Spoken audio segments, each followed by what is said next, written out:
Booty.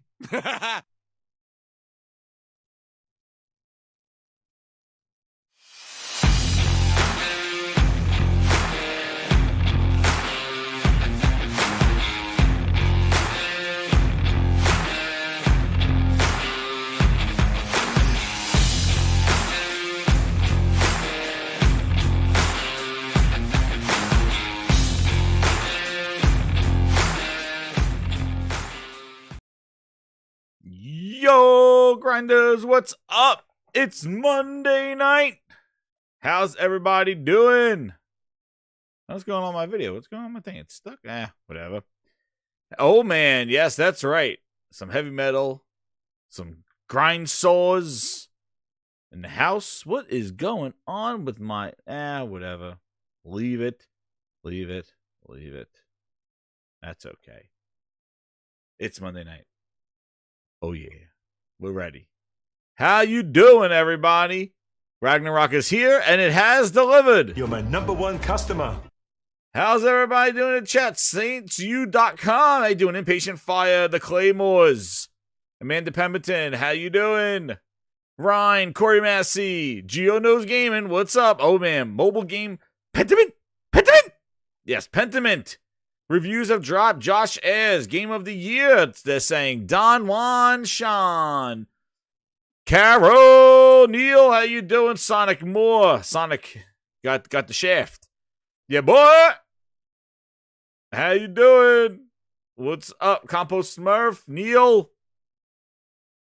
Yeah, boy, there we go. Getting the thing there. Twisted Sink, how you doing? Josh Ayers, how you doing? Tony, hey, Tony. What's up, Tony? How you doing? What's up, Tony? Spoilers? No, I'm not doing spoilers. No. God of War. God of War, I'm about 6 hours in. We're going to talk about this. We got a lot of topics tonight. Frog said he's coming on in, and whoever comes on into the Grindhouse. Frog is there. Frog, how you doing? You hear Frog? What's up, man? Yep, I hear you.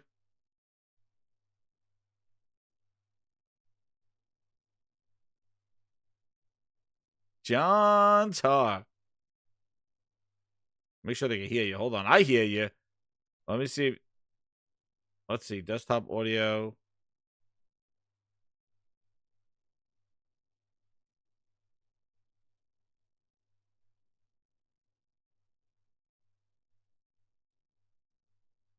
Oh, yeah.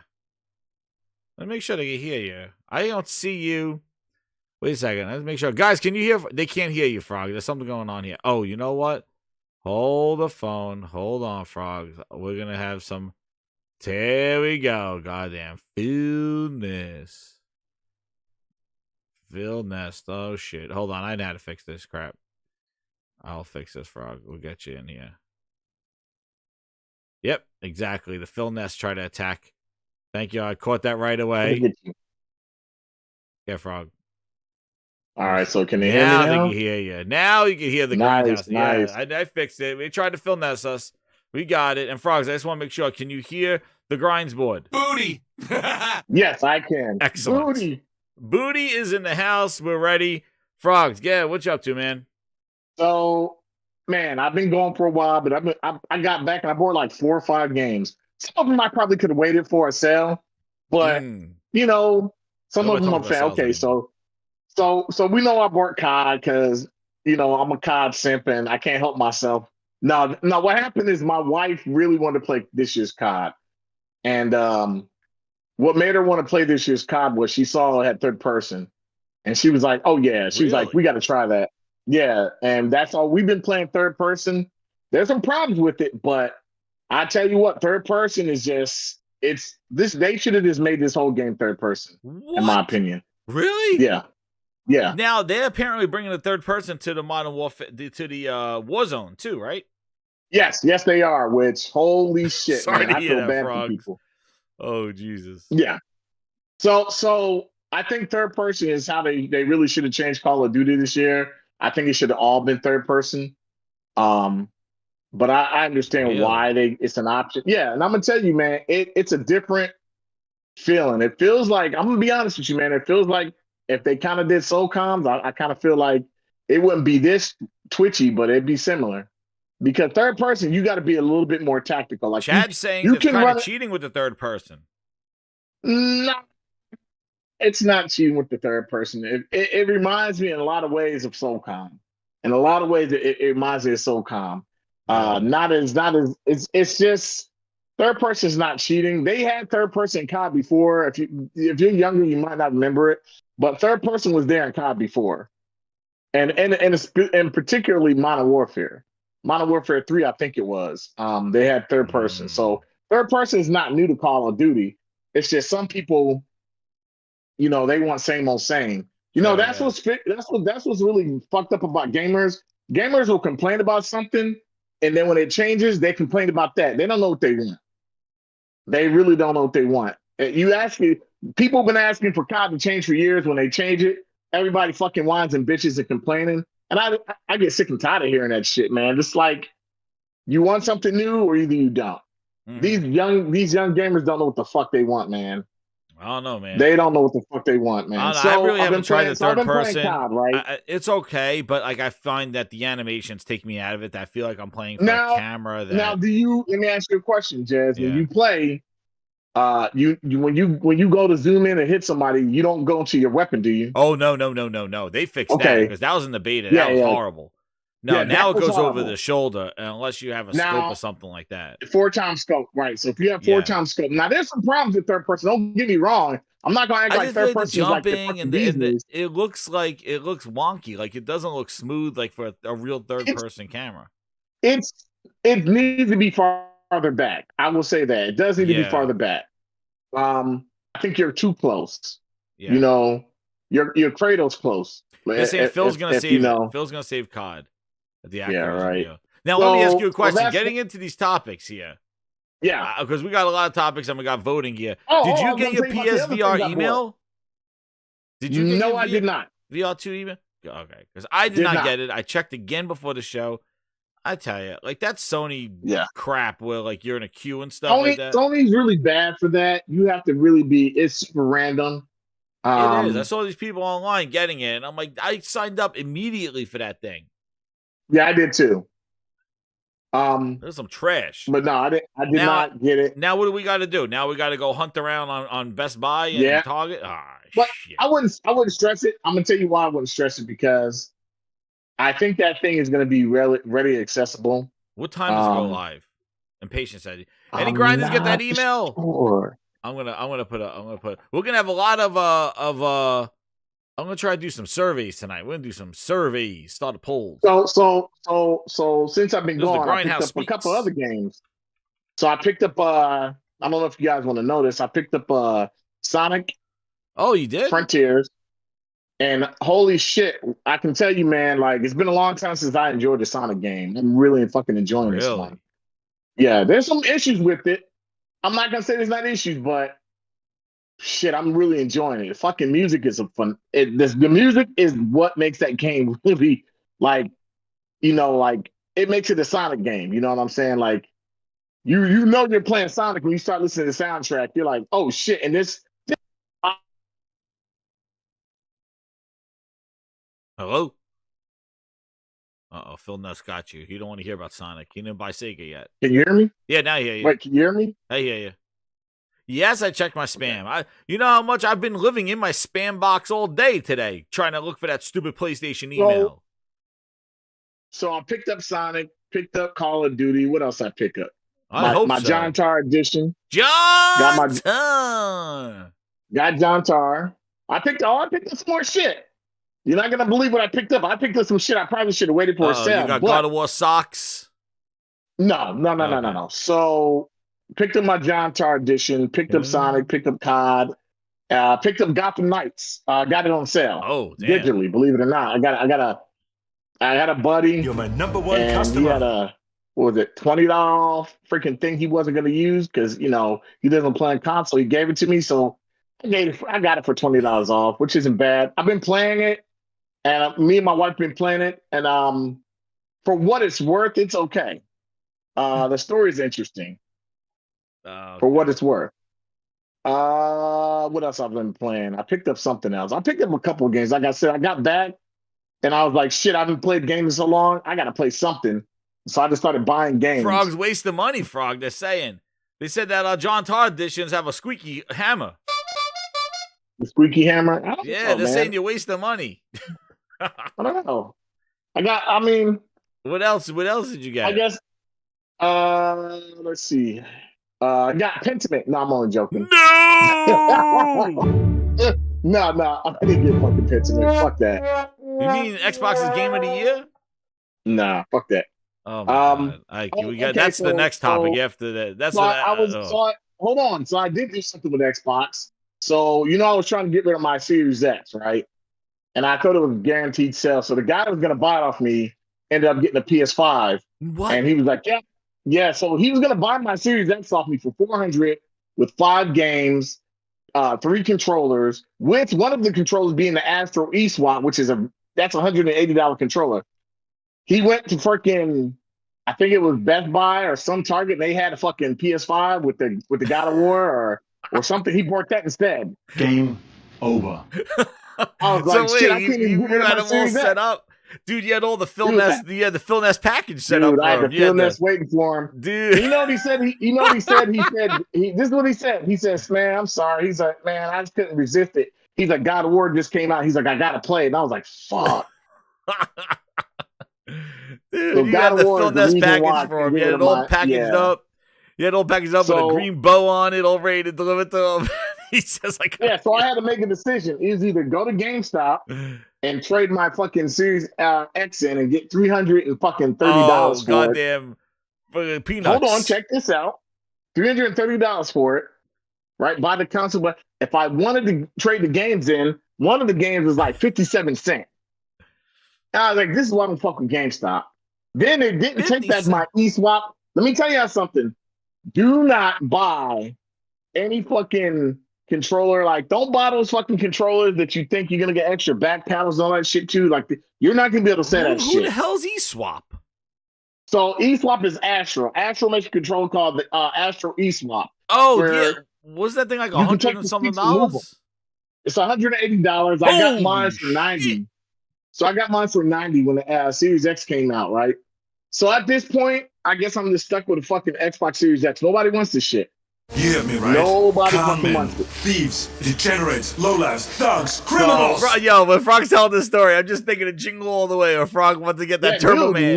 He's like, the back alley deal, and nobody wants it. They said, nobody put that shit fucking down. wants it, dude. I put that shit up, and nobody wants it. Everybody's looking for PlayStation 5s. Yeah, because the hottest game of the year is out with it. Why would you buy an Xbox and go home and play Pentiment? Exactly. 12 teraflops of ass? What the hell are we talking about here? This is what happens when you don't have any games. When you can be playing the John Tar edition of the game. Yeah, come on man. now. God was the hottest thing out right now. And not to mention the lineup that they had of games. Who the hell wants an Xbox right now? This is not a year to buy it. And it never was a year to buy it. You don't need to buy one. You can play it on your goddamn phone right now. If you do not have an Xbox or you're not invested in the ecosystem, that is the wrong console of choice to buy this holiday. There's no games on it right, dude. It's disgusting. Yes. You can play all that indie bullshit you want. Oh man, I got some good stuff here. But talking about anyway, let's end this chat before we go to the next thing. Shout out there, hit that like button. No Cap says you should have took it. The value is only going to go down in that trading price. Yeah, when they announce new consoles next year. I'm not gonna lie. Hey, Sick, you're right. I should have, but I was like, I should at least be able to get 400. Dude, I got like 5 games. But you know what I'm thinking? The value's just not there anymore for this console. It's gonna go down. And it made me realize, this is probably the biggest, I would say, of all time. This is the biggest, fuck you to the face, It's not holding its value. Okay. Dude, yeah, it's gonna lose its value. If you I saw some traded in at GameStop too. Like the PS5s weren't traded in, but I saw some Xbox. No, dude, they got Xbox Series X's and S's there. S's used. They're used. Yeah. Used. Yeah. Yeah, but you're not fucking getting a PS5 used from nobody. No, you're not. And that's supply, that's like a kind of a real microcosm of the supply and demand. Well, the other fucking crazy thing is, GameStop's like, oh, we're giving extra credit if you trade your console in, right? So I'm like, okay, fuck it. $330, maybe I'll get more. Maybe, they'll bump it up. Nah. They're like, oh, we don't get extra credit for Xbox Series X. It's only PS5s. What? Oh yeah, we're giving extra credit for systems that people want. That's what the guy said. What? Yeah, so if I had traded my PS5, I'm getting a good fucking value. But because it was a Series X, he was like, nah, we trade those in for 330. So they're giving boosts and bonuses for any PS4, PS5 consoles. Because the demand is there. Yeah. Let me tell you, you can trade a PS4 Pro in to GameStop and get 250 for it. I'm like, holy shit, how's that thing still worth 250? Because there's the fucking games that are there. Yeah, because these games that are coming out are cross-gen. You know? It's crazy. Yo, shout out No Cap with the 10. He goes, I don't know what this is for, but here, take it. Yo, thank you so much, man. It's for me. Oh, it's for me. It's horrible GameStop stories. It's a sad day. Thank you so much, No Cap. He's like, it's Frog's sad GameStop. Dude, that GameStop, man, you got to stay away from that thing. Hey, so you know what I'm doing? And y'all going to probably think I'm crazy, but I think at this point, I'm just going to donate it to somebody who really, really, really is an Xbox fan. And like, they just want a new Xbox, somebody I know that, because I'm like, at this point, I'm not fucking playing the console. Like, I could make some money off of it, but it's not even worth it at this point. Dude, I'm not getting shit for it. Yo, what's up, Link? How you doing, man? Link said he wants it. What you donating? Something. Wait! I'll sell it to him. Yo, it is sleek as hell. I can't get it is shaped like a square. Frog. I was gonna sell it to him. I was gonna I gotta play some music. I was gonna sell him like, hey, Link. It is the most fire system right now. Frog has the most fire system. He has this package, like not one, not two, but 3 incredible controllers. Even the Astro Renegade, whatever the hell that thing is. It's incredible. Astro E-Swap. The E-Swap. I'm sure you never heard of it. It's exclusive. Frog had this great package for you. And he's selling it for the low price of $3,999. He'll even throw in a pair of Spider-Man socks. If it's made by Microsoft, you can forget about it. No. Actually, I think he even has a signed edition by Mr. Phil Glorious Maximus Rooftop Party Spencer himself. I believe it.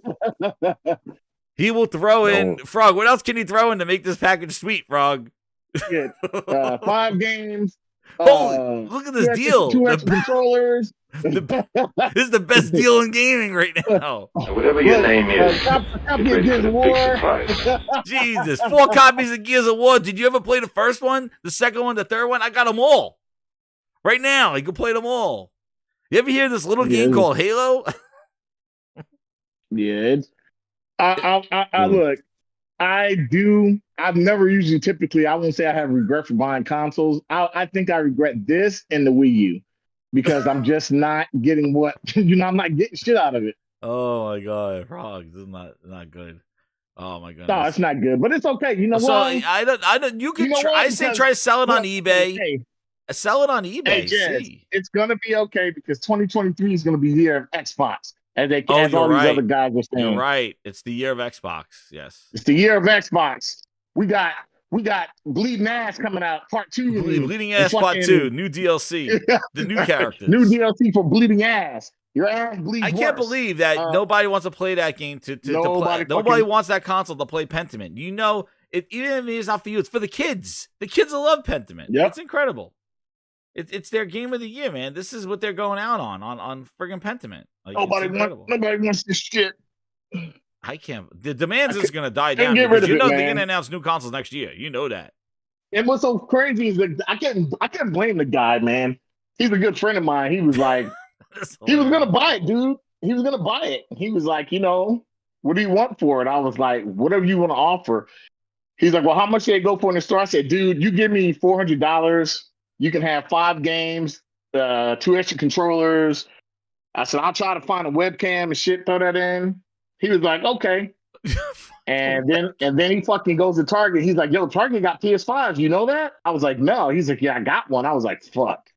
Yep, he's not buying my Series X. Frog's like, don't see. Look at the man behind the curtain. Look at me. Look at my eyes. Look at the offer here. Don't look at Target. You know what's funny? He's never owned a PlayStation. He never owned a PlayStation 3, never owned a PlayStation 4. So this is all new for him, and Oh so man. Oh, yeah, he's never owned a PS3 or Dude, PS4. that guy's He's gonna be only owned hilarious. Xbox You're gonna see that systems. guy. He's gonna look like the Joker. He's gonna have a surgical smile put on his face. Goddamn, he's gonna be so smiling that he got that thing. Yeah. Holy So he picked crap. up. He said he picked up the Spider-Man games. He picked up a lot of fucking Dude, shit. that guy's gonna be in his glory. And that has yeah. on the PlayStation. Now he has this stuff. Oh, forget about it. Yeah, this. And I'm gonna tell you, man. Like after, I can't after believe that listening shit. to him, You can't sell. Nobody I can't wants that blame him shit. though. No, I can't blame him. I can't Blame be who mad for at what? him. Frog had so this a buddy of glorious edition of Xbox, all prepared, ready to go. 5 controllers, Yes. an Xbox with a whole bunch of, I guess, I don't know, games, just whatever it was. And he was going to sell it to the guy for whatever he wanted for $400. And then the guy found the PS5 and he said he doesn't want it anymore. I don't blame him. He found a PS5. Yeah, why would you blame him? Oh, man.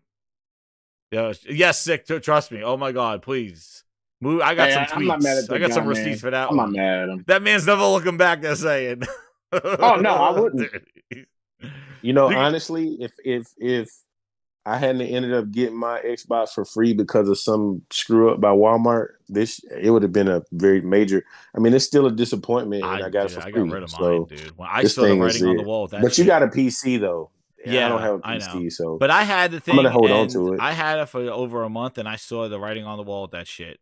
And I was just like, you know what? I'm selling this thing because you're right. The demand of this thing is going to go down. And it is. It is going to go down. And they're going to announce another set shit. of consoles, I'm sure. I don't know, man. But, you know, I'm just surprised that, it's because I'm figuring like holiday time, it should be easy to get rid of. Right? Nope. People want PS5s. Well, yeah, because they got the games that everyone wants to play right now. They have had that. So you're looking at it like, what are you going to, why, who was, it's hilarious because I always pointed this out in my tweet. Last year, all we were seeing was don't buy a PS5. Is it even worth it? Because they didn't have a holiday lineup. And I keep saying it because I can't believe the lack of articles this year saying like, is Xbox worth to buy this year? Like, what is the issue with it? I saw 1 or 2 articles about them not having the 2-year in review. But who's coming out here going, dude, why do you even buy this console or its brethren a booster? There are no holiday games. And Microsoft was known for their holiday game lineup. And anyway, we'll get into it because it's deeper than ridiculous. That, though. You got to look at the Game Pass. I think it's what's hurting it. Even that is not even holding a candle anymore. I think they wore that out too.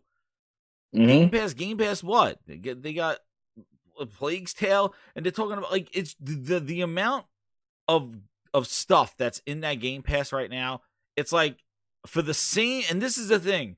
I'm saying there are people out there that love those kind of games, always have Pentiments and all that other stuff, and they're fine.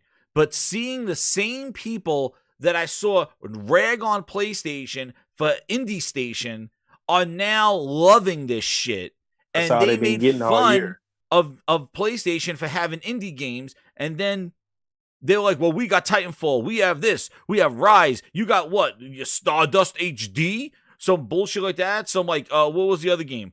It was the one with the shadows. Rezo Gun. They're like, we got Indie Station. Like, we got the games, man. You got indie games. And these are the same people that are goddamn loving this indie bullshit and going, it's variety. They don't love this shit. They don't love it. Dude, it's not variety. Really variety is when you get big and small. When you're just getting small, you're getting scammed. That's what you're getting. You're getting scammed. They promise you first party AAA games in the service, and all they're giving you is passion projects that guy thought about on a fucking toilet bowl. That's what you're getting. Passion projects, canceled games, all this crap. That's what you've been getting. That's not variety. Variety is when you give me a God of War and then give me Pentiment. Okay, you give me Stray and you give me Last of Us. That's variety. But even Sony's highlighted indie games are higher quality than these games that's coming to Xbox. Exactly. They're nominated for Game of the Year, goddamn indie games that they got with Stray. Where was Phil's quality eye with Stray, Kena Bridge of Spirits, all this stuff, Like, it's just like, it's not variety. It's robbery. That's what it is. Hold on. Let's see these things. So now we get into talking about robbery. Listen, I'm not going to shit on Pentiment. The Pentiment. But I'm gonna tell you one thing. Oh, I don't. This ain't it, dude. I have no interest in playing it. I'm not gonna shit on it, but come on now. I'm not gonna listen. The game may be good, it may be fine, but I'm gonna tell you right now, honestly, in the world and lineup that Microsoft first party has done, and what Microsoft has outputted for Game Pass, and what Microsoft has outputted as a company of a first party studio, this ain't it. This is fine as a side project, maybe on its own, but not the main course. But in the environment that Microsoft has been in for the half a decade, this is not what people are expecting. And this is the issue that it is. It's like, in this world, this ain't it. And here it is. Like, this is not it. In the world of what Microsoft has been doing, this game is not what they wanted, and I know it. But if they want to love it and comb, and this is great, let them do it. But all you're doing is just being fake, because I know, and this ain't it. Especially in the environment. I just for entertainment purposes, I was scrolling Twitter and I saw there was a pro Xbox Twitter space going on. So let me hop in here and see what these guys are talking about. And, of course, there was a few people praising Pentiment, talking about the Metacritic, talking about IGN giving it a perfect 10, talking about how great this game is and all this stuff, right? So I'm just listening. And then there was a person a pro Xbox person in the conversation that said, "Listen, man, you need to stop. No one bought an Xbox to play Pentiment. I damn sure didn't buy it for these type of games. Stop. We got to stop praising this kind of stuff because that's what we're getting. This is what they're getting. You know what I mean? Yep. And like when you got people praising, not saying a game, okay, I'm not shitting on Pentiment, but the problem is that's all you're getting. Yes, you're not getting the big budget. Pentiment is like an appetizer, right? It shouldn't be the main course. Appetizer, dude. This is like I think this is the salt on your fries. Wait, right? I'm sorry, I don't think this is like an appetizer. That's all they got, so they got to hype it up. They don't have to, but you have people that are hyping this game up when they got no damn business hyping this. They hyped up Flight Simulator, and we all know that ain't it either. Like that wasn't. Oh man, a game. And they were overly critical of Stray and all this other stuff, but it's just the same people, Link, that will go and 12 teraflops, the Hovis method.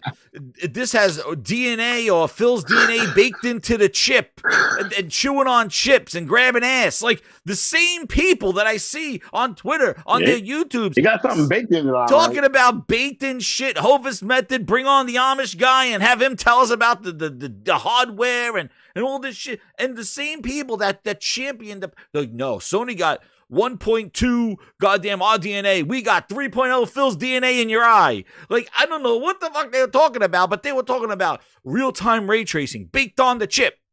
Mm-hmm. With the same people, the same goddamn people. Mm-hmm. I'm talking about it's a nice little game for those family members. Are you kidding me? It's a flip book game that it's not a traditional video game, but I mean, people are hyping it up. There's no way you can be right now when Sony just put out one of the probably the game of the generation so far, and you got people hyping up Pentiment. You can't make it up. Where are all these games, dude? Where is Avowed from them? Like, again, I think Obsidian is probably their best studio that they have because I think everybody else is just garbage. I think Playground Games doesn't know what the hell they're doing with Fable. The initiative is 44 people of mimosas. I don't know. 343 is goddamn. That's Initiative down is Crystal Dynamics. Listen, Initiative is Crystal Dynamics at this point. What's the studio? Is it Crystal Dynamics? Oh, Crystal Dynamics. Them? Yeah, they're pretty much taking over. Wait, no, it's a full team. It's a full team of co-op development. There's 300 people at Crystal Dynamics and 45 people at the Initiative. A full co-development. But come on, like. Really, and I'm into aesthetics, but first off, for what I heard, oh my god, there was one guy. Did I get this video, dude? Holy crap! Let me get this guy. Hold on, let me see if I could get his short. Oh my goodness, he's like, check out my short or whatever like that, Dude, he goes on and goes, Pentiment is a great game for your choices and this real art book and stuff like that. He goes, while the gameplay isn't engaging or fun, like, you know, the gameplay is, I'm like, where's the gameplay? I haven't seen it. You walk your ass around in a book and talk to people and read text. Like, holy crap. Who's playing this game, dude? Like, come on. In the holiday, when you bitches were making fun of Sony for not having games last holiday after they released Ratchet and Clank and Returnal and said that was a bad year for Sony, these people are saying like, oh, Pentiment, and you're happy? Tears of a clown, bitch. Tears of a clown. Because you guys are not happy. I know you're not happy. This is not what you signed up for. And you can be like, well, why are you angry about that? Because you are fucking fake. That's why. Same ass people hyping power, never be undersold, power, and made fun of the holiday lineup that Sony had. No holiday lineup. Don't buy a PlayStation. PlayStation came back this year and smacked you in the face. Threefold. And you had nothing but your pants down. Face down, ass up. And this is your holiday game is Pentiment? Get the hell out of here. Play that shit ass game and you know what? Let it burn. Where's my bonfire? Let it burn. You want to play this? You're happy for this? Keep your fake ass smiles, your fake ass tears, and all your other shit. But you know what? Stay the fuck out of PlayStation's way because they are in a different league. You guys are twiddling with little balls right now. They're in another league right now. And if you want the respect and you want the people to say Xbox is back, then you got to demand better. You got to demand better quality, but you got to demand games that take advantage of your system. You can say, oh, well, it's an 86 because Xbox Mondo voted it 10, or Xbox Argentina bitchin' hose gave it a 9.5. 25 reviews. I see people tweeting out, it's an 86. 25 goddamn people. Shit's on Game Pass, PCs, phones, goddamn Samsung TVs, and then got 25, 30 people reviewing this shit? You're my #1 customer. Get the hell out of here. Stop it. Just be real, dude. Be real. If you like it, like it. But I don't want to see the same ass people that were making fun of indie stations and talking about 2 years in, and this is your holiday right now. That is pathetic. It's horrible. And it should not be celebrated. It should be criticized. And they should call his ass out. Because all he's doing, and have the balls to come around and talk, and then looking at what Halo was? Come on. They're spitting on you guys. They're disrespecting you as a gamer. And you got to speak up because this is disrespectful. This is not right. This is not what you do with a subscription. This is not what you do after you made the most powerful console in the world. That this is your offering 2 years in. Come on. Same ass people. You want to see? Same ass people? Let's see. I don't like doing this. Dude, they have nothing, and that's the thing. This is one of those things that, and I look, I listened to a podcast and they said something, and I had to think about it, and they put up a pretty good point. It's been 2 years since the PS5 has been out, right? And they were saying like in the first 2 years of the PS4 compared to the PS5, which was a better generation starting in that first 2 years. And when I looked at it, dude, PS5 has had a lot of bangers. They came out swinging. Yeah. Whereas, PS4, it took a little bit of while. It took a while, but Xbox, I think, and then with their generation, Xbox One, with some of their third-party help, they came out swinging a little bit, but they just freaking haven't been able to get any momentum back at all. Who 42 people reviewed this game. Pentiment? They're not going to get 42 people out of 86. And then we say, Frog, you said like the PC, right? That's on Xbox Series X. Let's go PC. 87, 29 people review this on the PC. 29 reviews on PC. Xbox Series X, 42 critic reviews. Remember what I said, Jazz? They always seem to... you gotta... they're gonna do... We should have known this game no matter what. Somos Xbox gave it 100. 100! Yeah, right. Windows Central, Bootleg Jez, gave it 100. We already know what's going on. Perfect. No problem. Perfect.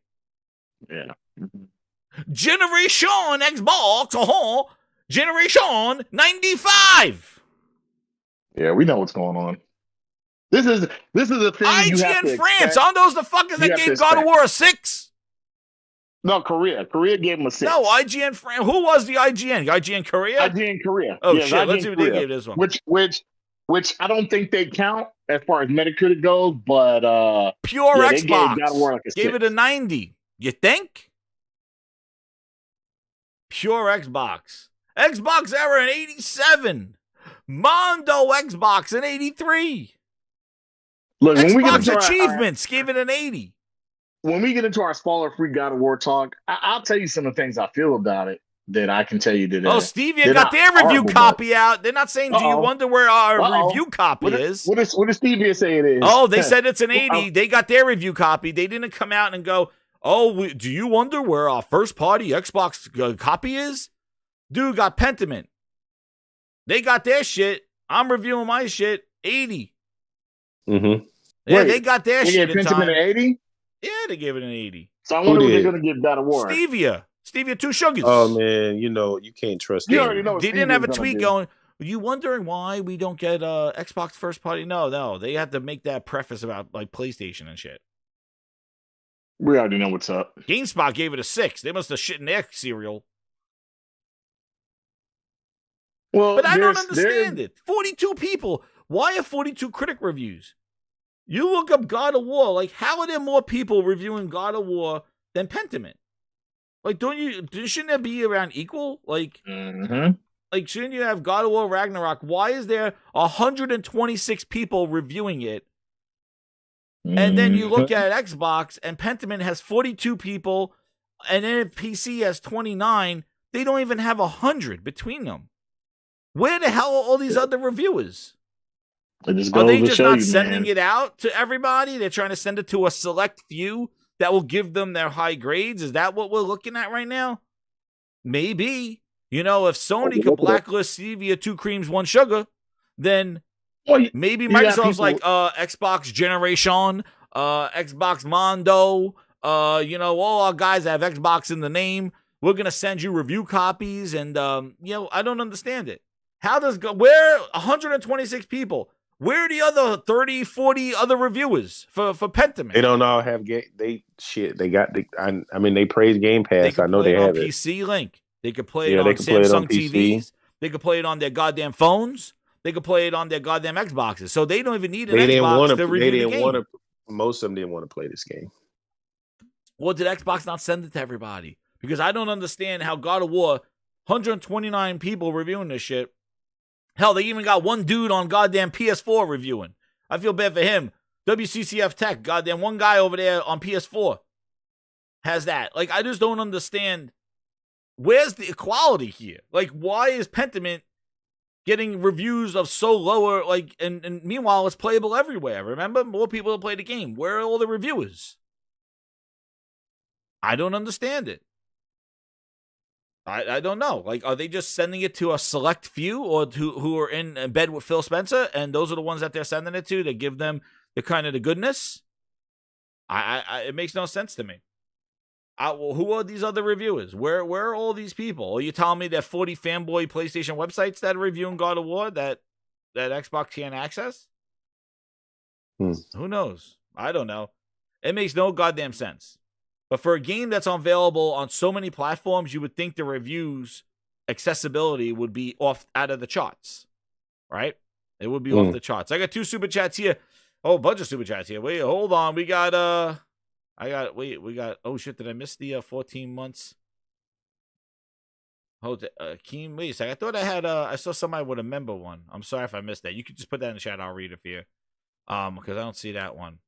We got Tex-Mex Morty. It's because no one wants to play that BS, he says. Oh, shit. The reviewers are turning it down, he said. And Akeem goes, Pentiment looks like a damn point-and-click game. These dudes have the nerve to call Ragnarok DLC. Yes! That's what I'm talking about. That's what I'm talking about. Again, listen. Where did I put it in here? It's... You're my number 1 customer. My bookmarks here. I don't think did it save it? Yeah, like, dude. Tim Dog, in 2013 and 2014, I know this because I was following them, man. I was listening to their shows. Tim Dog in 2013, 2014, he's going, talking about the indie station. Hey, truth hurts. Guess you feel bad about your indie station PS4 purchase. And then it says, I love how you're on my Twitter feed, more concerned about Xbox than your indie station. Then tweeting out articles from Yoshida going, I don't understand why people only want AAA games. This whole indie station thing. I remember people making fun of the PlayStation because of that stuff. Go play your Transistor. Go play Transistor on that indie station. And meanwhile, Pentiment's at a 90. Woo! Hyping. Excuse me? Like, come on, man. Come on. We all know this ain't it. Enjoy it. Play it for what it is, but stay off of the Twitter. This is not no feather in the cap. This is not no point of contention. This is not no slap back to Sony. Go back. Just stop, man. If you like it, like it. But this is not the time to fight back. You know, when I keep saying they want that Xbox time where, this proves that Xbox makes great games. No, it doesn't, dude. Because where were you when Halo Infinite is failing face down, ass up, and that's an excuse? Where is everybody? Xbox can't make great games. Look at Halo. Look at what they're doing to that game.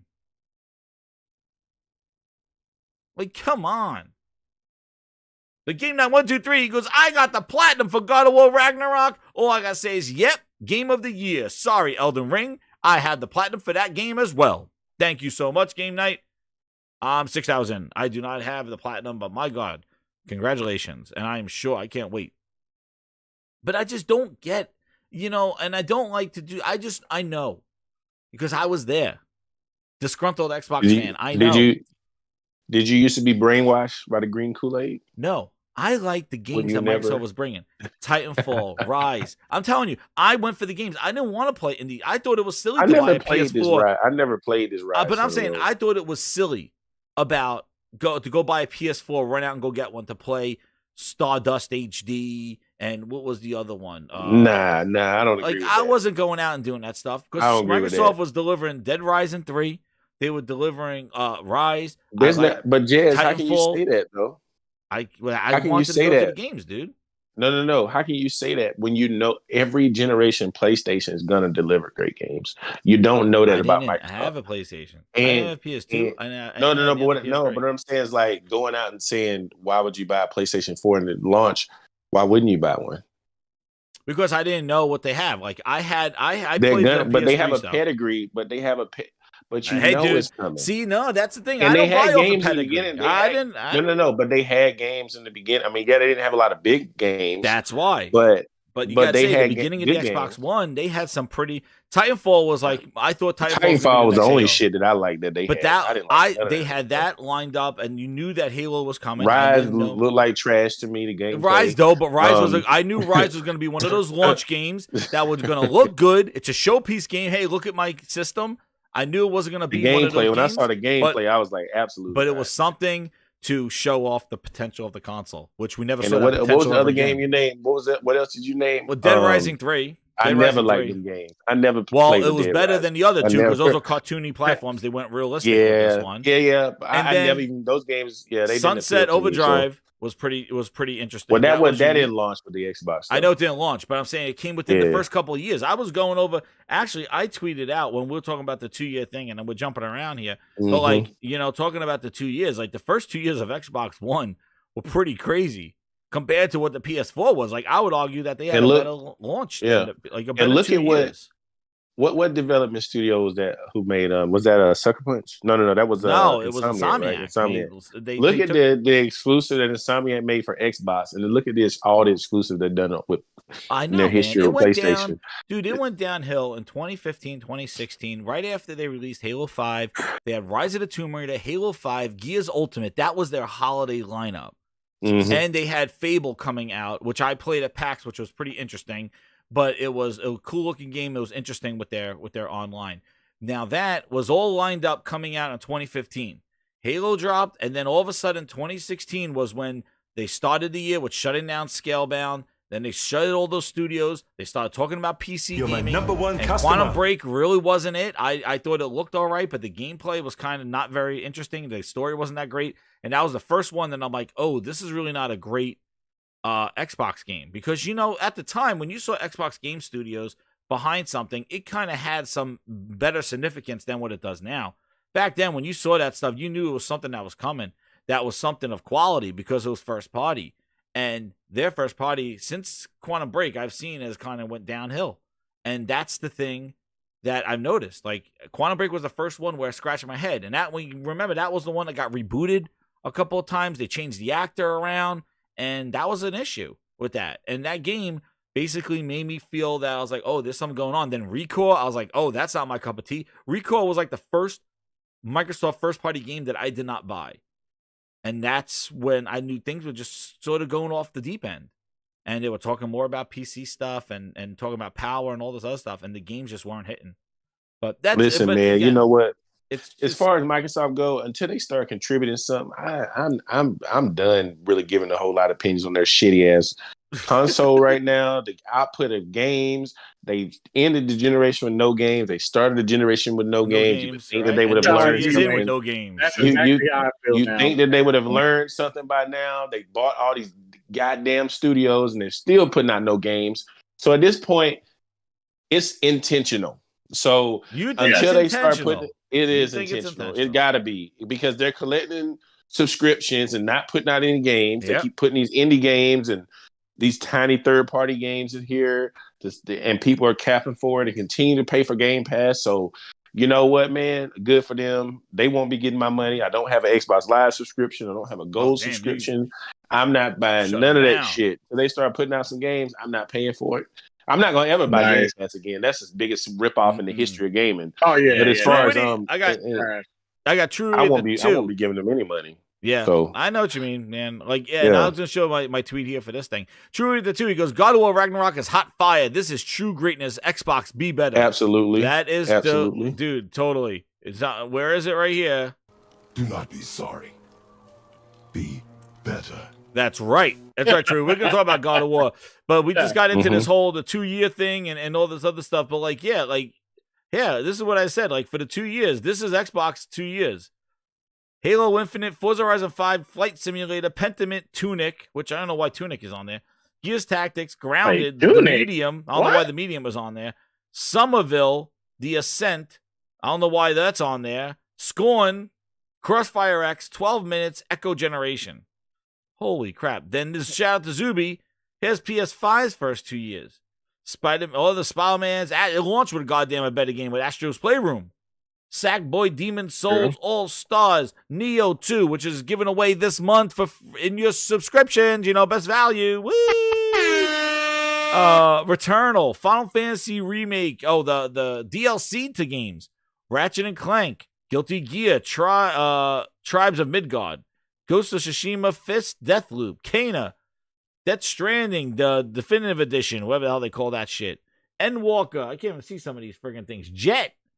Then that was in 2021. 2022, Uncharted, Sifu, Forza Horizon, Gran Turismo. What is this one?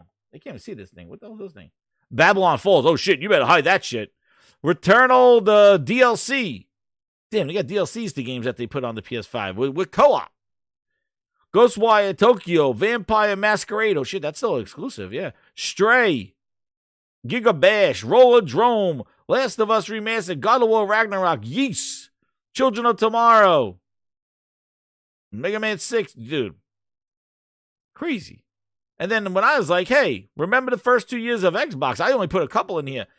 Xbox One launched Rise, Dead Rising 3. I made 4, mistake. Forza 5, Forza Horizon 2, Sunset Overdrive, Titanfall, Master Chief Collection, Rare Replay. Dude, that was the first 2 years of the Xbox One. Compared to this shit? Compared to this, we're talking about multi-platform indie games. I'm sorry, Neptunia. I couldn't see half the shit that I was reading on that thing. Too many games. Uh-oh, I hear the drums. I couldn't read half that shit. But it's crazy. Like, look at that. and we're gonna talk about the end of the year and into this stuff. But what I wanted to do here, and we're gonna get into that. But where is it? Where's my thing here? God of War Ragnarok impressions. All right, let's clean up. We need a palate cleanse, and then we're gonna go into the CMA and Halo, and then we already did some 2 years, but we're gonna talk about the 2 years, and then we're gonna do the live voting, and we even have the Game Grindhouse Awards. So hit that like button, share it out. It's gonna get wild if you do. It's not wild already. But God of War Ragnarok. I'm gonna tell you my first complaint with God of War Ragnarok. I see people complaining. I got a complaint. Where is my photo mode? No spoilers. Oh yeah, absolutely. I definitely did. I want my photo mode, dude. This game, the detail. There was. Did you beat the game yet, Jess? No, I was 6 hours in. Okay. I've beaten the game, but Okay. But you go to some places that I would have loved to have photo mode for, because there's some vistas, there's some environments, there's some things that I was just wanting to fucking pause the game and take some pictures in photo mode. Right? And it was not there. That feature I think it was added later with 2018. But it should have been there at launch. This game should have been there. This feature should have been there at launch. That's disappointing. That's right. I wanted the freaking photo mode, man. I'm like here, like trying to get angles to get the details of his face and stuff. Yeah. It's crazy. Like, yeah, you're right. And that's why I'm kind of milking it, because I want to kind of wait for when they're going to drop that photo mode, because I really like, look at this freaking detail. Like, I'm going to do Grind's Foundry. Like, this is insane. And this doesn't even do it justice. Dude, like the graphics on here, the detail, his beard moving with the wind and stuff like that, and his facial expressions. It's insane. It's beautiful. Yeah, it is uncanny, dude. There's parts when you're walking like in the caves, or you're walking into the thing, and you just see the light, the shadows, and the silhouette. Man, I just want to stop. The snow deformation. I was about to say there was a point, and I won't spoil it. There was a point I got to the game where you're with it. You're playing as this character, and a lot of the snow, like the frost, is falling on them. And you can live. There are two characters, and they're talking, and you can, and it's a cutscene, but it's real. You're playing, but you can literally see the frost on them melting away and dripping, and they notice it. The characters themselves, I'm like, yo, I've not seen this much. You don't see this much detail, and outside of anybody other than stuff that's produced by PlayStation Studios, you just don't see it. And Rockstar, I'll give Rockstar. Rockstar. Okay, I put Rockstar. Yeah, I'll say Rockstar. I'll put them in there. But what I'm saying is like, it just doesn't happen. This doesn't happen, and like when I say, like attention to detail, the smallest little things, like you really, really notice. You're like, yo, I just noticed like that's actually like something as simple as you're running in. Just look at Kratos, look at the stuff on his body, look how it moves, and you're like, yo, this is pretty detailed, compared to Microsoft, and and I don't want to keep picking on Xbox, but they get games, and it seems like most of their games are built off of Focus Home Interactive freaking engines. Like the games don't look good, and people give them all these praise. Focus people when people have to praise, and I'm not saying Plague Tale is a bad game, right? I'm not saying it, but when people have to put stuff like that up against God of War, there's no comparison. But that's a third-party game. And it's exactly. But that's what people are doing. People putting third-party games up against PlayStation and Nintendo's first party. I recently finished 2018, maybe a week and a half ago.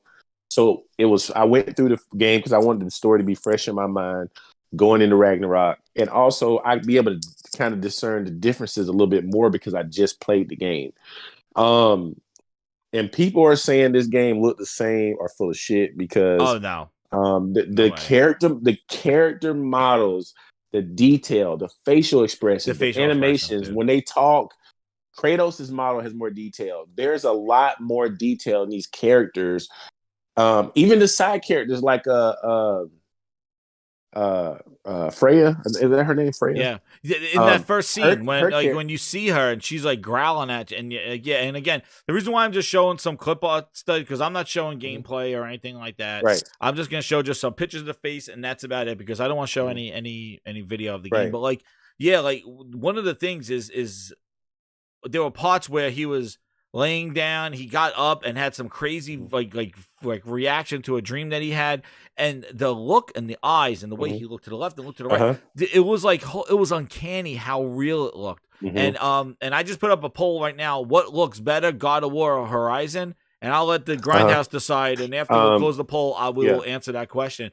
But the detail and the facial expressions, you're right. Compared to 2018, dude, no way. It's not the same. When characters.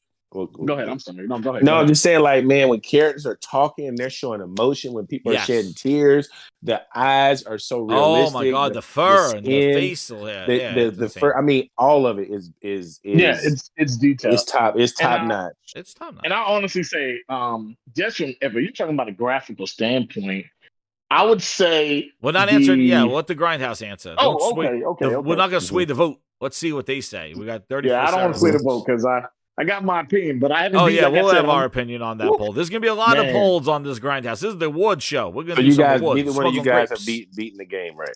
No, I haven't beaten it yet. Okay, I beat it. Like I said, I'm dragging it. along. I've been actually. What's crazy is that my son was asking about it, right? And he's like 11, and he was like asking about it, and I was like, you're my number one customer. Let's play. Like just at least the beginning, see if he likes it and stuff like that. And he started playing it, and I thought it was a little violent and stuff, but I think he's mature enough to handle it, and I'm there with him, so he's not just going through this thing. And, playing it by himself. Absolutely, he was stunned, and and actually the craziest thing, he gave me a hug. He goes, "Thank you so much for letting me play this. This game is incredible."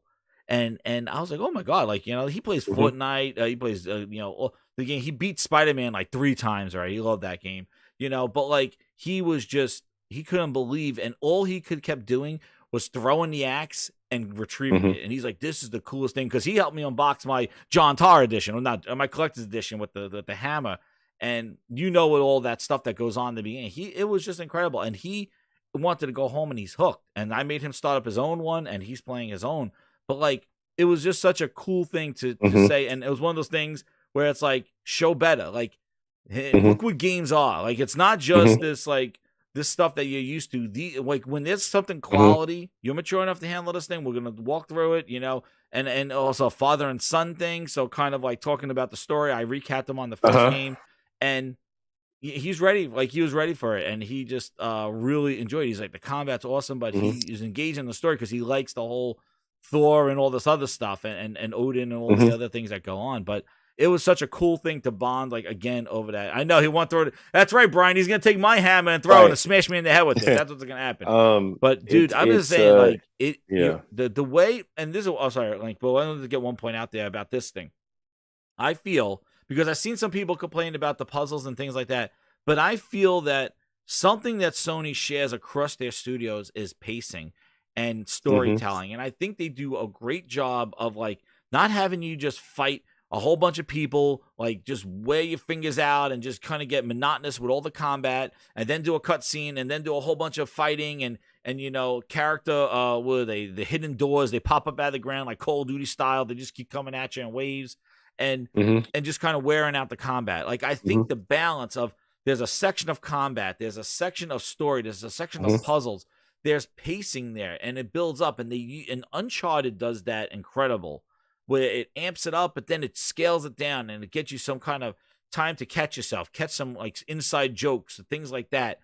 And I feel like they have done such a great job across their studios with establishing this type of pacing with their game, like where they're not a one-trick pony. No pun on the word pony. But like they're not a one-trick kind of thing where it's like, hey, just milk the combat, just do it, but actually balancing it. And I don't know. I just think it's engaging. Like I just think that they've done such a great job with their games. I noticed it. Last of Us does it as well. You have a big firefight, a big scene. You have a quiet scene. They throw things around. I think in God of War, they've done a great job at introducing different types of enemies. I think we've seen so much variety in the enemies in the first like 6 hours. I've seen tons of variety. I'm sure there's more to come in that. But do you see like do you feel like there's a lot of more enemy variety in this one than the first one? Oh, it is. Oh man, there's so much variety of enemy.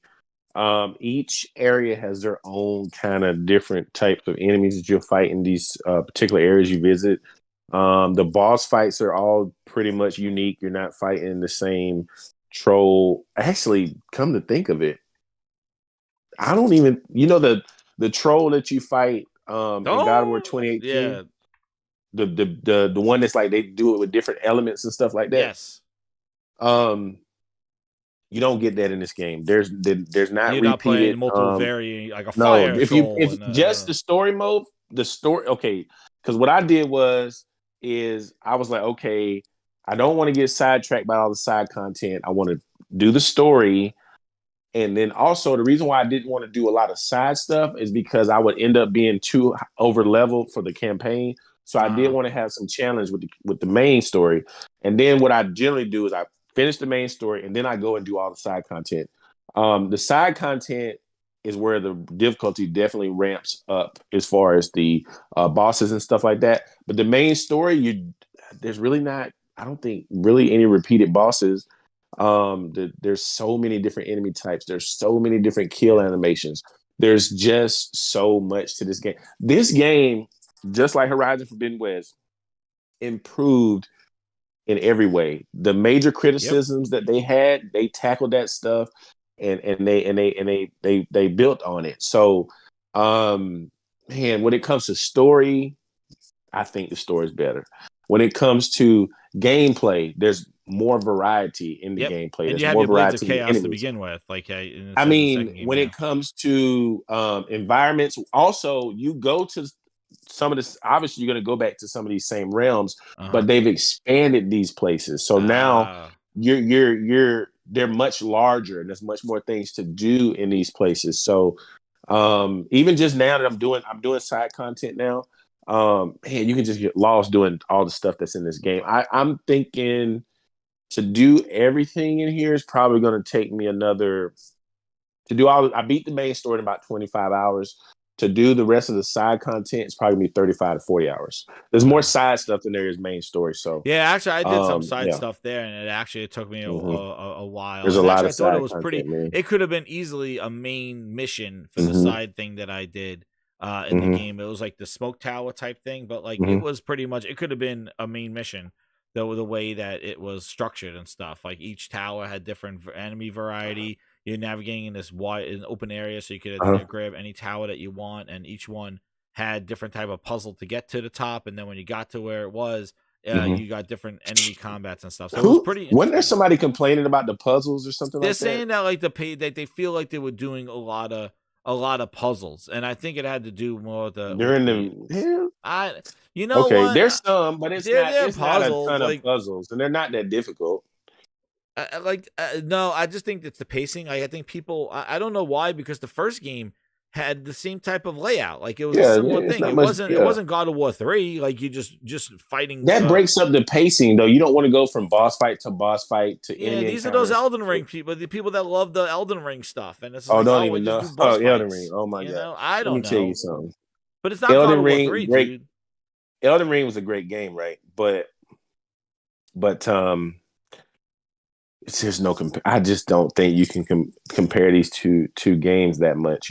There's two totally different types of games. I think we'll get into the voting thing, but I think that So you said you're about 6 hours in. Yeah. Okay. What about you, Frogs? Frogs here. Frog. It looks like here. So let me tell you something, man. I was not spoiled by anything. I stayed off of Twitter and stuff like that. But I love when a game or even a movie or whatever, you know how you're watching something and you can kind of tell where it's going, what's going to happen. It's really telegraphed. This story does a good job. This story does a good job of turning your expectations around on you. And it does that so many different times. Going into this game, you may have an idea of what you're going to be doing, what the story beats are going to be. To me, I was very surprised by a lot of the stuff that happened last night when I finished the game. I sat down and said, I know I got a few hours. I'm going to finish this game. And this game actually made me... It's rare when a game can make me feel something emotionally, And I did feel something with this story and with these characters. And that doesn't happen very often, man. But Sony can do that. For some reason, these other... Microsoft, I can't really say I've played anything first party from them that's really hit me like that. I just don't. The only thing that hit me was the end of Halo 3, or was it? Yeah, Halo 3. Like Halo 3, that like because you would just that was when I was in it, man. Like Halo 2 and Halo 3. Halo 2's ending wasn't good. That was like the cliffhanger, but Halo 3 had made me feel I was like, oh man, like like it was kind of like a a bittersweet and stuff like that for Halo 3. But like how I feel like, and I think the main thing, like in Uncharted, even in God of War and in Horizon, like that they have this way of telling a great story and doing tropes that you would see in a really a great movie, even in Spider-Man. You know what I mean? Like the Aunt May and all this other stuff. Like they really, I don't know if it's the facial capture, the acting, the writing. I'm assuming it's a combination of all of them. Oh yeah. But they make you feel, they draw emotion that you would get from things like my son, like during the beginning of the game. Again, I'm being real open here. I'm not talking about the game, but like in the beginning of the game, there's some sad stuff that happens, and he stepped away. I knew it bothered him, and it was crazy that the game was making him feel that way with the characters that he just met. And just wait. It's just incredible on how that is. Oh, I know. Fernando, best support character, the passion and energy from Fernando. Dude, and please. Character Kratos, they've aged his character model a little bit more. He has more gray in his beard. His voice too. His voice is a little raspier. Yeah. Yes, it's a little gravelier, like an older man. And you get some touching moments. And it's not just the main character. It's not just Kratos and Atreus. The side characters are very fleshed out. They do it, man. They do it all the time. I mean, and that's what I mean. They share this thing across, and I think Uncharted does it. And they make you, and even Horizon, they make you care about these side characters that you really have no kind of like you shouldn't. You should just, it's only about the main character, but you get these side characters and you're like, they become like interesting. They become appealing. Like, and it's just, I'm telling you, it's the writing, and even the writing in this game, like the beginning scene and how like you think that you're just going to have this like, oh shit, like it's going to be God of War 3 again. It's just going to be everybody wants to fight him. And they play it so differently. And you're my number so one cool customer. The way they do it, because they make it, they're not doing like they're not speaking like gods and stuff. They're talking like almost like the mafia. They're sitting there, hey, I take them off your back. And it's just like such a awesome scene, that beginning part, and the way they've been doing the interaction with the gods. Like it's not. He's such a different character than he was in the first couple of games, where he was just so angry, and whoever came to his face, he just wanted to fight them. And now he's just like. Just growling, and because what has happened with his character is that he's lived many lifetimes, but it's insane. He's experienced so much, and he's older now, and he's realized that maybe his old ways aren't getting him where he wants, the results that he wants. So Kratos has definitely evolved as a character. I always loved Kratos' character, but he's even more layered now. So, man, this game, 10 out of 10, man. 10, I mean, Windows Central, 10 out of 10. 10 out of 10. 10 out of 10. I'm telling you, it's going to be really hard. It's going to be really hard for anybody to top this for me. But it could be possible. I don't know if Spider-Man's going to be able to do it. I love Spider-Man. I love it. Miles Morales, that character, they made him so Miles awesome, Morales, dude. that story was so good, man. Yeah, right? It was awesome. It was better than what Marvel's doing their stories now. Like, Jesus. Oh, my God. We're talking about Halo now. Yo, Sanu.com with the $2.99. Thank you. He goes, Halo 1 and 3 was made by Bungie, a.k.a. PlayStation Studio. Oh! You're right. They are PlayStation Studio. They know how to tell a story. There you go. And we're going to end this poll right here. And let's see. Close the poll with almost 90 votes. Let's see what they say. What game looks better? And, whoa, it is close. 54% say Horizon Forbidden West, and 46% say God of War. What did I get rid of the whole thing? The God of War. But there it is. I agree with that. I agree with 45% said God of War. I think that's about right. I think people there. I think definitely the edge. I think goes to, for me, my opinion on that poll is that I think the edge goes to Horizon Forbidden West. I think that the environments look a bit better. I think the character models of everybody looked better. Yeah, even the side characters. The side character looked absolutely insane in the villages. And it's an open world game and with it's that an much open detail. World game. That's the thing with flying and you know and also there was like the creatures underwater. Underwater, yeah, there was a lot. She wasn't just on a canoe, man. She went under there. And I forgot to add Pentiment to the poll. Oh shit! Pause. I should have added Pentiment. Is that even considered graphics? It just looks you like know a book. what? I knew you guys would skew the whole voting, and we wouldn't get an honest answer in the Grindhouse Awards show. But yeah, the Horizon Forbidden West being an open world, having the underwater, having the ability to fly, having all this crazy stuff, and the character models, I'll give it the edge to Horizon. But God of War, there's definitely some elements where you can tell, like, oh, maybe this is something that's from, you know, the older game or something like that. Like maybe there's some grass or things like that. But I just tell you, the game looks phenomenal, and I think it's like we're splitting hairs when we're talking about the two of them because each one has their own aesthetic and look. But I would give the edge to Horizon. You know, when are we? I would love to throw something from you know, they're not going to get that with Nintendo just because they have some really weak hardware, but it would be nice for you know Sony's competition to put forth something that was on. They've competed with you know, themselves, dude. You see the Game Awards. Even put something up that's on the level of their PS4 games because right now they're not even doing that. So, man. You know, Sony's into something special right now. And again, this is not ball washing. This is facts because look at these. And games. Guess what? Look at their reception. Look at what they look like. Come on. Look at this. And then guess what? Corey Barlog is working on a AAA game. This is he didn't direct this game. He's got a AAA game coming from that same studio that we'll probably find out in the next couple years what that's going to be. And see, the thing is, we got this. What 2018 is 2022. So what? 4 years? Yep. We get a sequel of this caliber. When you got Horizon Forbidden West, we got that. That came out in 2017. We got that early this year. You know, they put out, you know, to get a game this scope in 4 years, that's pretty astonishing. So, but let me tell you, let me ask you something. And I see Sick came in. What's up, Sick? Yeah, thanks. Well, I want to ask you both of you guys something.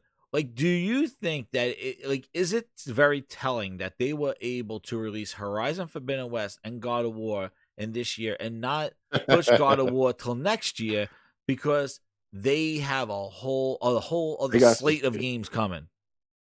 Exactly. We don't even know what most of their studios have. Do you think that it's just it's scary to think that they put these two games out bookend and then have GT7 come out, an incredible racing game come out, right? And just bookend this year with that.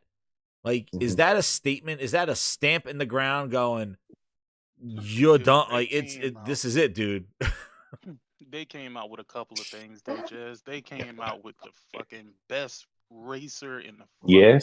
They did. Absolutely. You're a little low, Sick. You could turn yourself up. Well, I don't think if I could turn yourself up. Hold on. There you go. Hold on. Give me a second. Let me adjust this. Well, they're only human, Akeem says. Like, I mean, so it was the pandemic. Yeah, there was. Holy shit. There was a lot of stuff to kind of take in. And again, my only gripe with Sony is I don't really like their methodology of what they're doing. As far as I truly believe that they're pushing people away from their console, thinking, I got you. Hey, we're just gonna double dip. You know what I mean? Yeah. Like that sounds good when you say it, but to the people who you're doing it to, they're only gonna take it so long. You know what I mean? Before they start making decisions that start to hurt you in your bottom line. So, you know, to me, that's the only thing that I really don't like about what they're doing. But at the end of the day, I've always told you this, Link. Maybe I just don't know what their strategy is or if their strategy works. Right? I think that's where the biggest issue is I'm looking at it from more of a personal standpoint, the way I feel, not the overall majority, right? And the numbers and statistics and the analytics that they're seeing, right? Yeah. It's two totally different things. So look at the sales of God of War. I mean, I don't know, man. You put a game like this out, like, and, but you know, it's only on PlayStation. Like, this is gonna. They're doing exactly what they need to do. Like, this game only on PlayStation. There's no PC talk. There's nothing like this. Like with this game, put it out, let it ride the wave, dude. And when this thing starts slowing down, you put it on sale. So, like, even I noticed too, Horizon hasn't really dropped on sale either. I thought it was gonna be like, $50, $40. No, why would it? Why would it? It's still charting. It's still charting. It's been there charting the whole That's year. probably why it didn't go on sale, because it's still charting. I think it's top 5 overall NPD overall across, not just same first thing with party. Last of Us Part 1. That's still $70. That wasn't even part of the Target buy 2 get 1 free deal. Like Last of Us Part 1 sitting at $70. Like it's on the list. Like they're running it right, man. They need to do that. You need to bring the prestige back to your games. They're not dropping that price, trying to fight this fight with Microsoft. Microsoft is giving bargain bin games to their consumers. They are. And again, I'm not even saying that to be funny. You know me, I talk shit about Xbox all the time, but I'm not even saying it to be funny. At this point, it's just sad. But at this point, I don't really feel bad for Xbox people either, because y'all keep cheering them on to fuck y'all over. Yeah, I don't know what they're smoking. Oh, yeah, because they're the same people that are like, we got games Indie Station, and meanwhile they're like, Pentiment's a great, charming game. Are you kidding me? You seriously go on your podcast and on your Twitter and talk about this game, man? I always say, like, they're looking for that. A lot of them remind me so much of, like, Not Another Teen Movie, where there was that dude that was always trying to do the slow clap. He's like, is this it? Is this? And they're like, no, man, this is not the time for that slow clap. Like, he finally got it at the end, though. At the end he got it. Exactly. At the end, but he misses it at the end, dude. He's like, somebody else does it. Like the kid comes up, he's all beat up, and he does a slow clap. And you're right. Yeah, you did. He misses. But he's always like trying to do the slow. Like, this is it, right, guys? Like he looks to his left, looks to the right. I'm doing it. And everybody's like, no, man, nah, this is not the time, dude. Like, that's the thing. Like, keep your slow clap, dude. Keep your slow clap. You need to wait on that. Like, he beats the shit out of the guy at the end because he takes a slow clap away. But that's what I feel like. Every time there's a little glimpse of something that's really not worth the hype that it should get, it's championed, and it's like, now's not the time, man. Lucas, now's not the time. Now's not the time. Chill out. Slow clap. Chill. No. Pentiment's not it. Halo winning the Player's Choice Award. No. Not being nominated for shit this year. Too. It's funny that you mentioned that, because I wrote on Twitter, I was like, damn, where is Halo Infinite in this Game of the Year talk? And somebody was like, well, as far as I can remember, it came out last year and it won Player's Choice. I said, why in the hell you think that is? They stealth dropped that thing right in between the award shows, so it would just conveniently not be forgotten. To appease. I'm telling you, they did it to appease these bots, because these bots was on their head, and all of a sudden, I would, dude. Wait, I got something for you. We're talking about the Game Awards thing, dude. There's still people talking about this shit. Oh my god, the Game Awards. I'm gonna talk Game Awards first. We're gonna do the CMA and then Halo. Then we'll do Game Award voting. But look at this. Talking about this, just like what Sick was talking about, they're still getting up Jeff Keighley's ass about Forza Horizon 5 not being nominated for Game of the Year, dude. Game of the Year. When is a racing game ever nominated for Game of the Year? I don't remember it ever being. These people can't get the shit out their ears. Game of the Year. It was not. I played it. We played it. But they're looking at this, they're like, how does this work? How did somebody explain this to me? The online was garbage. We couldn't even hardly get into a match to play together. They were trying to push the Hot Wheels DLC to be Game of the Year. They're like, we got Hot Wheels DLC. Why is that not voted? That game, let me tell you something. When you play a game like that and you go play something like Gran Turismo, there's a night and day difference between the level of detail and the car models, the physics. I mean, I understand that's more of an arcade type racer, but that game, that game. It's fun. It's a good little racer, but it's great not racer, what they're. dude, but come It's on. It's not on the level But this of is the something like slow Gran clap. Turismo. They're like, wait, we got a above 90 Metacritic. It has to cook for us. It has to clean for us. It has to take care of 10 years of no games. Like this has to. They don't have any. They don't have anything else. That's why they're propping this one game. And then on top of it, look what's hilarious. Like it didn't get nominated, but meanwhile, this is how stupid they are. Forza actually won 3 awards last year. So what are you talking about, you clowns? Didn't even make the cutoff for it. Did, and it won awards. It just wasn't nominated for Game of the Year. You don't get it though, Jez. Why would it be? Why would it be in 2 years? No, Jez. Well, you gotta look forward. There's a reason why they're upset, and it ain't because of Forza. But they really should be mad at themselves for it. They're mad because there's nothing represented by Xbox up there at all. Nothing, yeah. There's nothing. I mean, this year, though, year, 2022, what first-party game have they put out? Nothing. They put out Crossfire X like Pentiment, and Grounded came out of beta after 2 years. Grounded was been out 2 years. That don't even. You're my number one customer. They gave y'all Halo Infinite, which was delayed from the year before. And it was but even if delay aside, the game quality-wise was lacking. But they gave y'all Halo Infinite. It was lacking. Hold on. It didn't have content. I mean, it was disappointing. Wait a second. Halo won the Player's Voice Awards. Dude, look at this. Halo wins Player's Voice Awards at the Game Awards. It was against Resident Evil Village, Metroid Dread, It Takes Two, but the official Game of the Year award, Forza 5 and Halo missed a cut. Bullshit, they didn't miss the cut. Who's this? For the win, for the L, bitch. But why do you think they won? That's the only thing that they truly, truly had. And the only reason why they won it is because they literally bombed. I know. Award, bruh. They bombed the website to do this. And then this dude, Brian Gerard, this dude knew he put out a piece of shit. And he's thanking everybody for voting them to be the play. Thank you so much. 343 thanks you. This is what So let me tell you something out here, Grinders. Let me tell you something. This son of a bitch put out the shit that he put out without Deathmatch, without Slayer. It went up here, accepted the award. Why do you think you got balls this year? Why do you think? Because this dude's like, we're doing something right. The community vote us in the Player's Voice Award because we spammed the living shit out of the website. I remember everybody retweeting it, like, vote for it. Dude, look at this thing. It says here, Halo Infinite.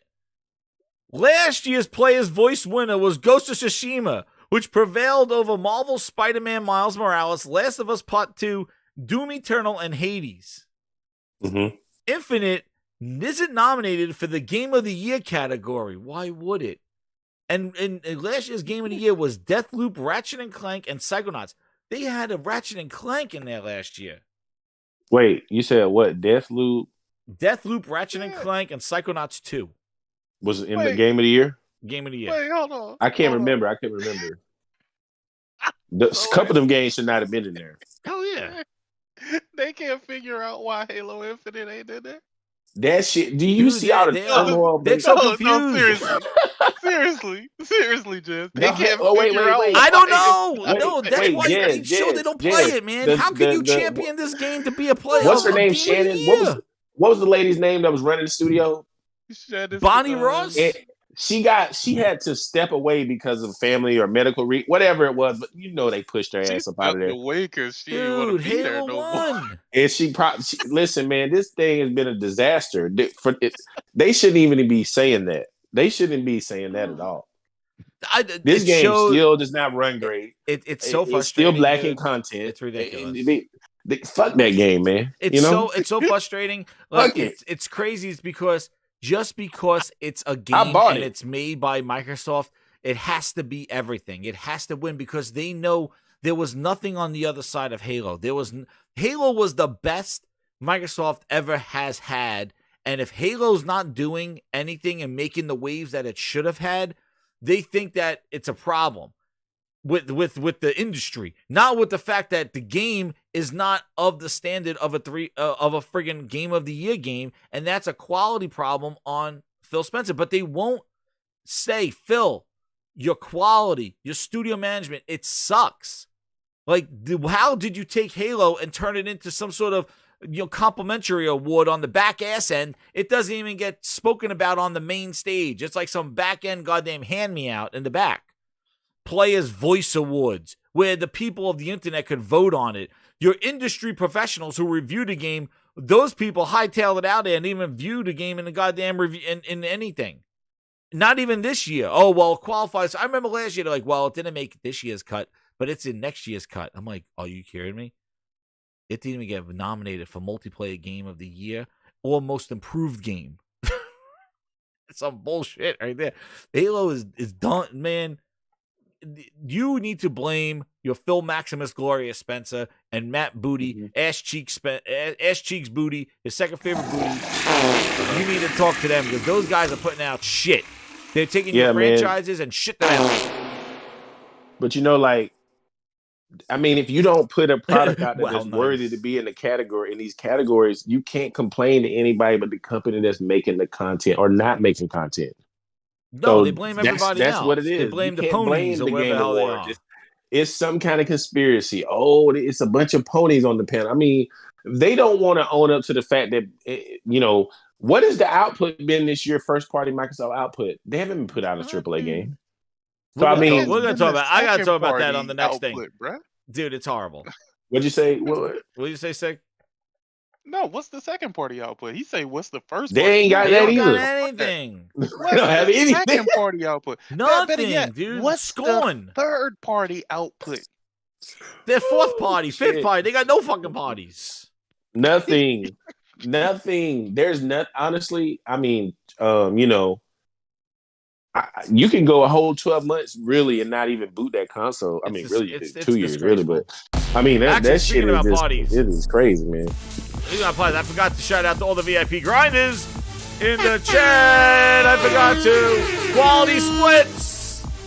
VIP grind. Speaking of parties, there we go. Shout out to VIP grinder. Support the channel.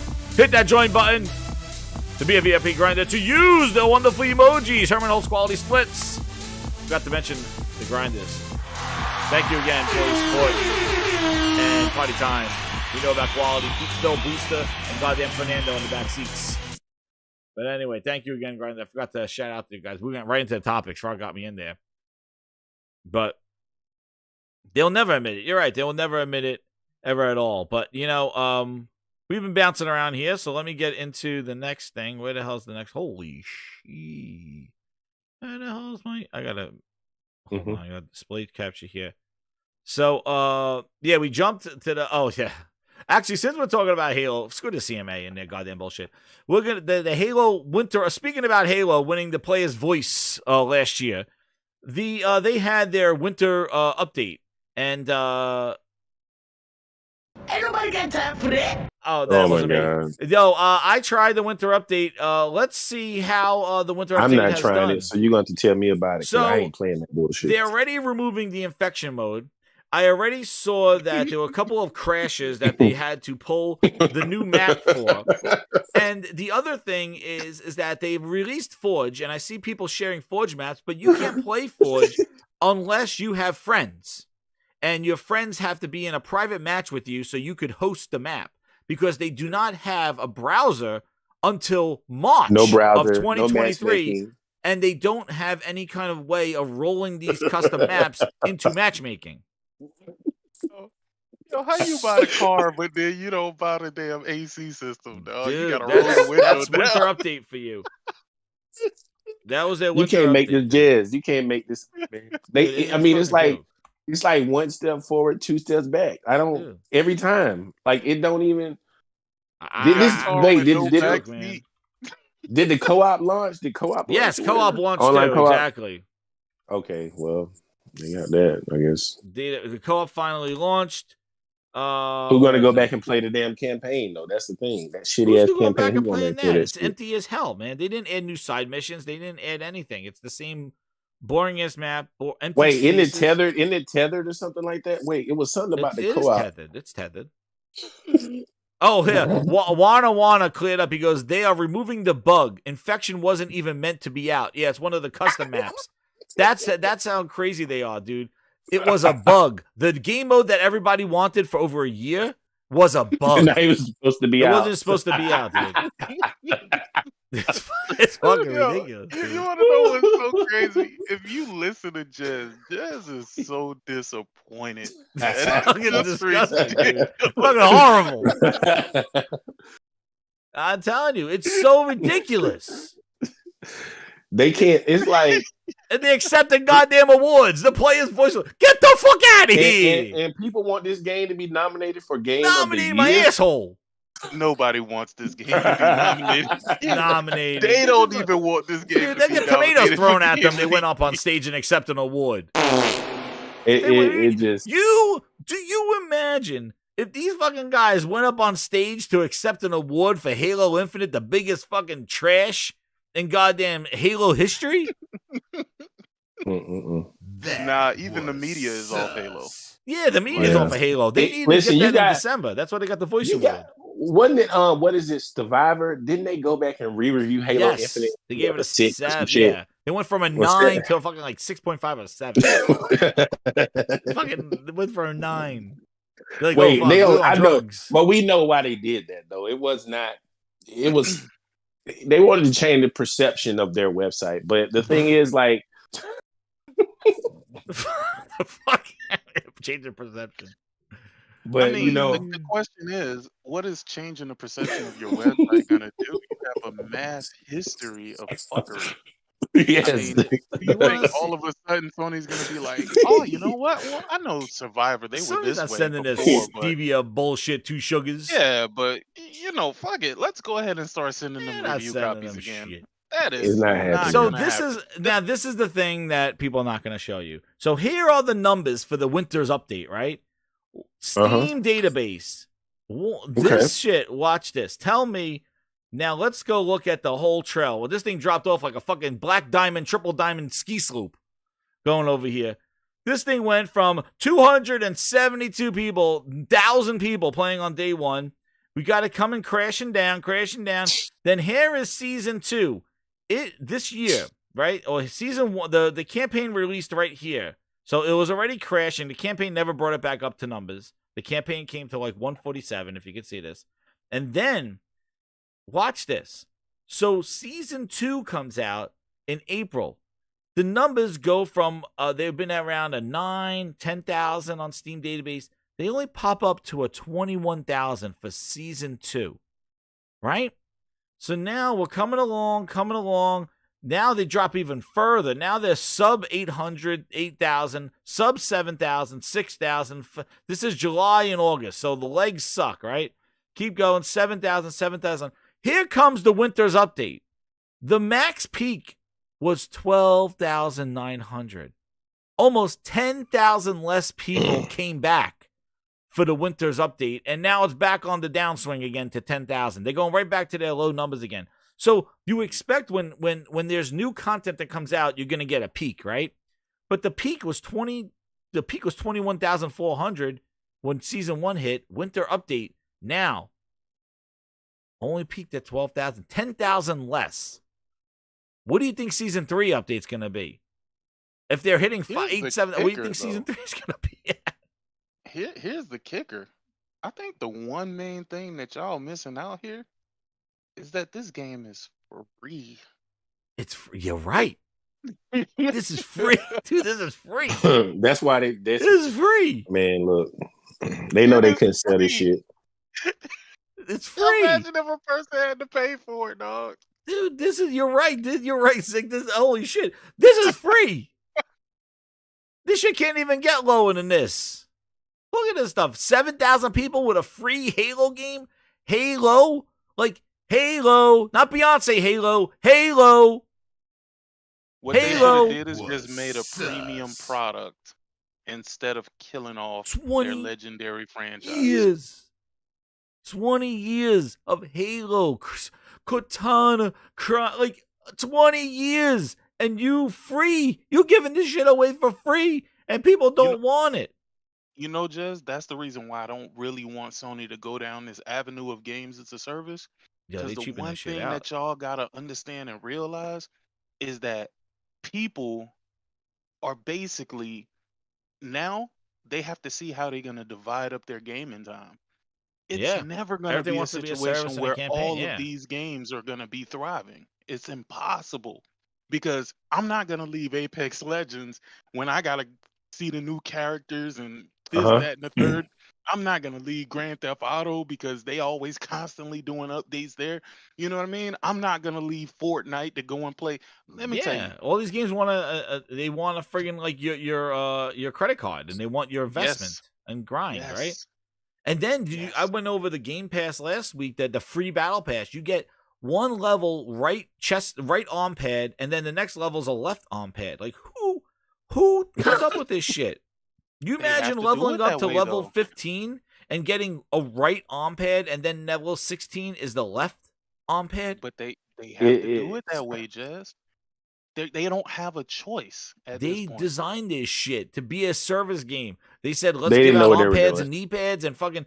The guy showed last week there was some thigh pad, and he didn't even know what it was. He was like, it's a holster, thigh pad. Dude, you don't even know what the hell you're giving away in the Battle Pass for. He like stumbled. He pulled a Satya, a stuttering Satya. And so everything that we're They doing need to just with pull the plug. our content, with our our cloud. Shut the fuck up, Satya. Look, Clown. Jazz. This game is not lasting 10 years, man. 10 years, dude. They're gonna make a new engine. They're gonna relaunch it 2 years from now. This guy's talking about seasonality and shit. Ask yourself this question, Jez. How is the new engine? Because they're moving it to Unreal, right? That was whatever. a rumor. Good luck with that. They're gonna get the... I don't even believe that rumor, man, because games are running on Unreal, bro. Woo! It's gonna be running bad, Dude, they're not gonna. I'm not excited convinced when it comes to this Unreal shit, dog. Because I haven't seen one game use it yet that looks great and runs great. Yeah. It doesn't. And they talked about this nanite and all this stuff, but if you notice, every demo they show was 30 frames per second. So, I mean, it's impressive, but the problem is you're gonna need some really powerful hardware, and these consoles' hardware does not change. So I'm not excited about Unreal. I would, as far as Sony first party, they should stick with their internal engine. But Microsoft, unfortunately, their internal engines is Dude, John Lindemann goes like this: working my way through the Halo Infinite campaign again for the second time. It's still a lot of fun, and core gameplay is rock solid, but it sure does get repetitive visually. It feels like the entire game is a long version of Halo CE's second mission. That's exactly what it is. Second mission, and it's just the whole game. Jazz. So I was listening to their digital founder was going over some of the stuff in the update. They said they finally fixed the lip sync for all the characters and the cutscenes was 30 frames per second, no matter what frame rate you're playing at. It could be at 120. The character still animated at 30 frames per second. They finally fixed that. They said the uneven frame pacing, which is very rare for a game that runs at 60 frames per second to have uneven frame pacing, that still plagues the game. The game still has a lot of technical issues they've yet to iron out. So what are they doing over there? They're not putting out enough content. They're not fixing most of the issues. They're not fixing a lot of stuff that's still wrong with the game. So I'm just trying to figure out what are they doing over there? This studio is massive. You got to queue up the Game Pass. Dude, I'm showing the Slip Space engine, the shit space, what they showed, like when the concept, man, not even close. When they started developing Halo, they started with Unreal Engine 4. But then they decided to move it over to their own in-house engine, and they developed the engine at the same time as they developed the game, which don't make any sense. I know. Where's all this? This Slip Space engine shit, man. This is ridiculous. Where is that stuff? Where is it? Where is it? Not Where's all this was the craziest vertical slice Bro, I remember It when wasn't this even shit Virgo Slice. It aired. was some CGI bullshit. Nah, Well, I it was a remember company. when Yeah. this shit aired, dog. I said, hold on, wait a minute. This is what because remember this came out when Uh-huh. the Xbox One X was being announced. Yeah. So, Yeah. so Yeah. we thought that this was gonna happen on the One X. Look, Right, shit, you're you know what's right. Yeah, crazy? this You know was the what? One The X. when this video came out, this was made by a company that does CGI trailers, right? They didn't even have, whenever this was put out, they didn't even have a game yet. So the studio that was 343 when they were creating, they didn't even have a functional game when this Slipstream, whatever, Slip Space or whatever the shit is called, Space. trailer was put out. They didn't even have a game. So where they came up with all this stuff, I have no idea. Yeah, it was a says bait right and there, switch. wait, It was a bait and says- switch. What did it say here? It said game engine demonstration. Yeah, game engine my ass. Mhm. And what's hilarious is look at these clowns and the goddamn damage control here. This guy goes, Oliver Darko. He goes, 343 Industries confirmed that they cut out a lot of biomes. Bitch, biomes ain't the fucking problem. It's the whole fucking game. What are you talking Yeah, about? The that's what it is. biomes. The hell? Oh, yeah. Oh, they cut out a bunch of biomes. Dude, they cut out the whole goddamn thing. Where are the Cut animals? out the entire game. They cut it. Fuck just the They cut out the biomes. This is people. They're sick fucks. They're sick bastards. What's wrong with you? Do you not have two fucking eyeballs, people? Do you not have two eyeballs? Because I don't understand. I think people are just like, they see some shit and they turn their head away. They're like, I don't want to see it. I never saw it before. I don't want to see it. I can't look. I look at the rhino. There's no fucking rhino in the game. They took out biomes. Yeah. You want to see? You see what they got in there? They got the fucking Halo rat. There you go. There's your Halo rat, hairless as can be. Why we didn't see the exploding fruit in that demo? Yeah, exploding fruit. Look at this. They got underwater segments. Look at this. Where's the underwater? Master Chief's balls shrivel up. He walks in water. Who are these dudes? Like, get the hell out of here with this trash. This was all fake. They got animals riding the goddamn planes of the Halo ring like goddamn the beginning of Lion King. You know what's crazy? People always talk about, remember Killzone? I think it was Killzone 2. Oh, the Killzone demo? Holy shit.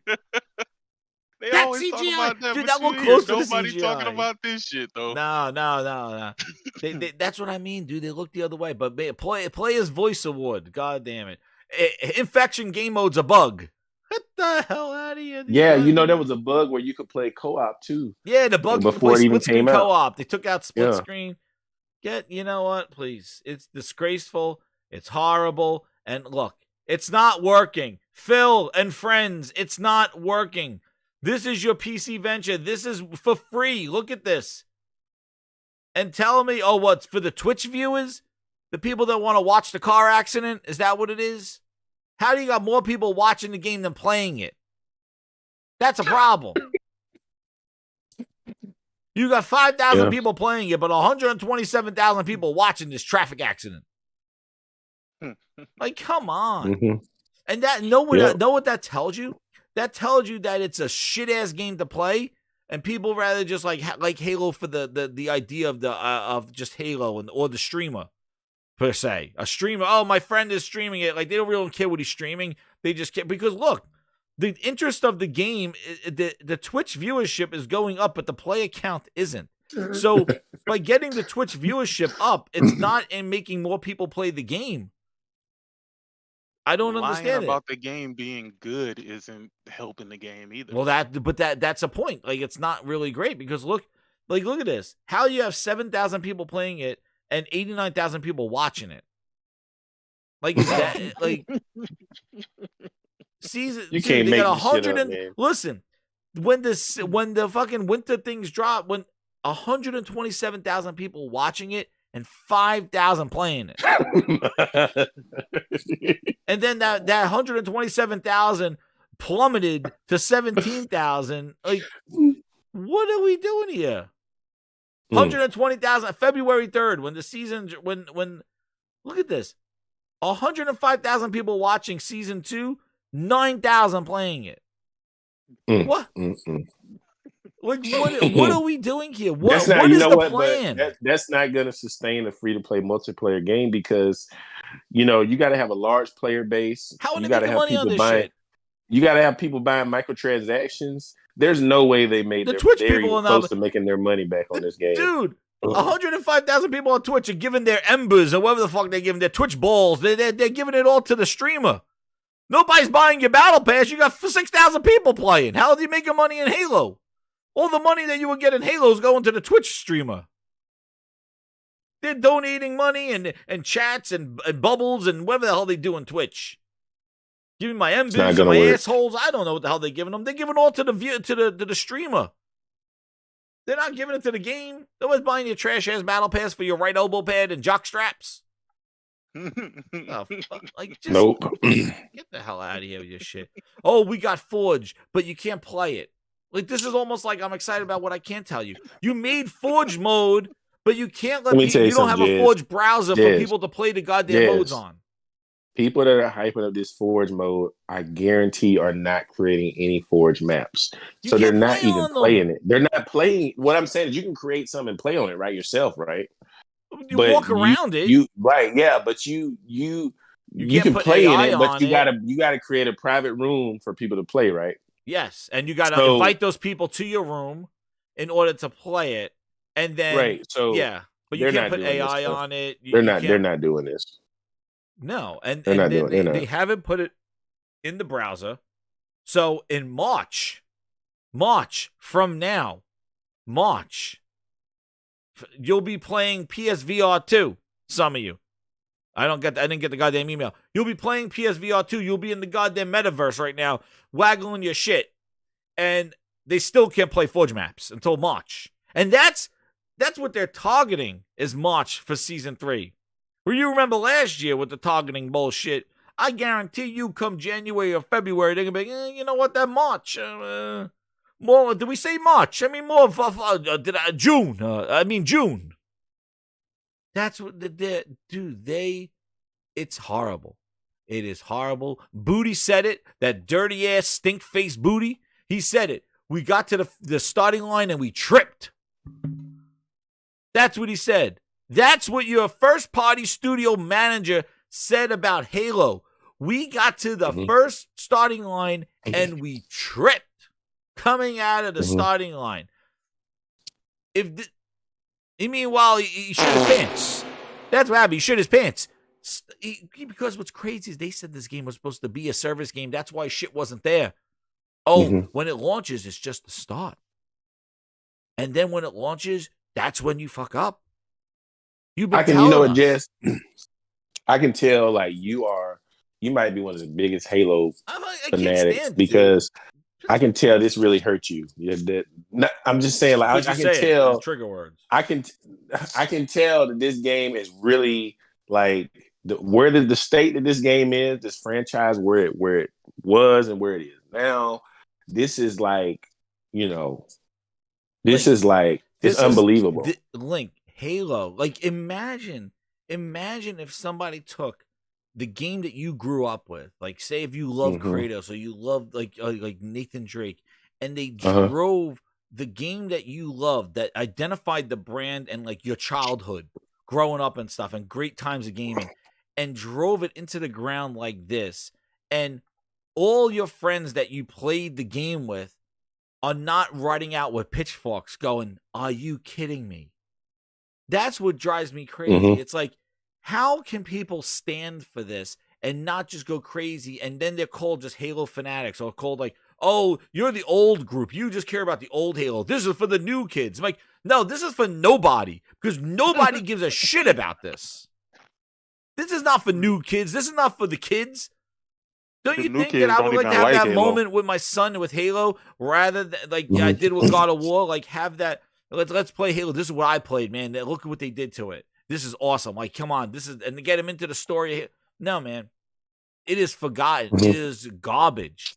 And think about if they took something. Like, if they took Mario and drove him into the goddamn ground, made him a goddamn poor-ass plumber, taking shit out of Booty's ass. Like, and he's like a real-ass plumber. And they're like, you know what? Mario's really a plumber. He really has to clean out the school's shithole. Like, you get it? Like, who would do this? was been around since like the mid '80s, and it's Imagine. continued to reinvent itself and innovate. Branding. Whereas I Identity. don't understand look at what God of War was on PS2, one of those isometric hack and slash games. What a good story, and what it is now. It's ascended in sales and quality. Halo has been continuously going down. You know how long we waited for a Halo movie, a Halo show, and they wind up showing that motherfucker's bare ass taking off his fucking helmet and shit, walking around like goddamn Mass Effect. I never watched it, but Steven Spielberg, stupid ass, promised that thing in 2012. You'll get a Halo movie coming with the special effects and all this other shit. And meanwhile, they basically shove Cortana in his asshole, give him a colonoscopy, and the motherfuckers walking around fucking the Covenant. Didn't what the hell are we doing? Have to watch him have sex with somebody or something? Like it was. Dude, he's fucking the aliens. Crazy. I heard. It don't even make that. They couldn't take. They should have put this shit on Cinemax. The fucking the Master Chief fucking porno.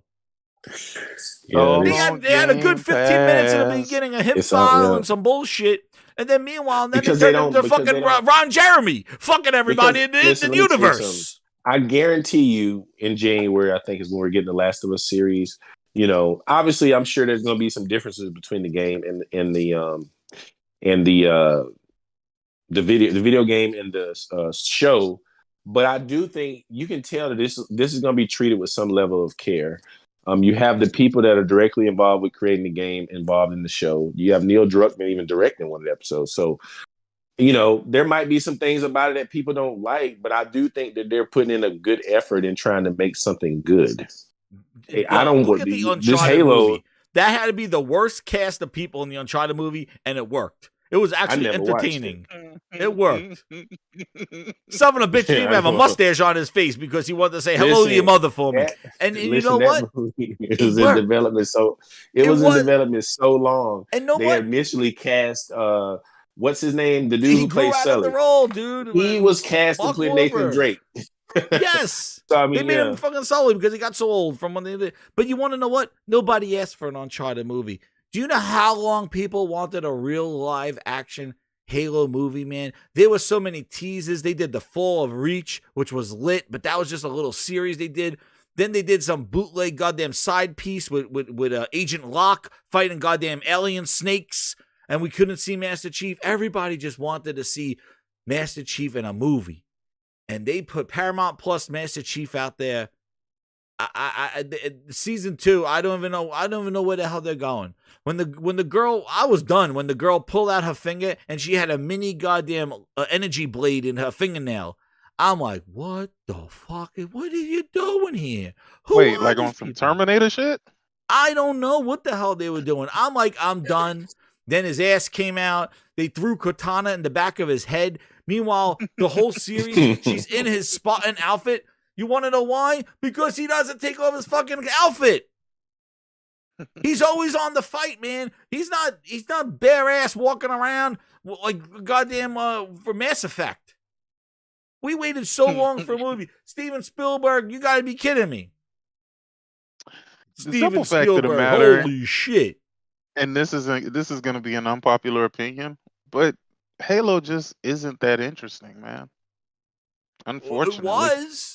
It was. I thought it was interesting. I thought it was pretty. At what point?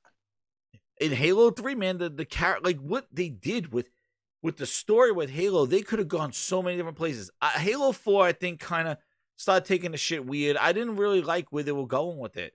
But Halo 3, man, that battle, it chills, man.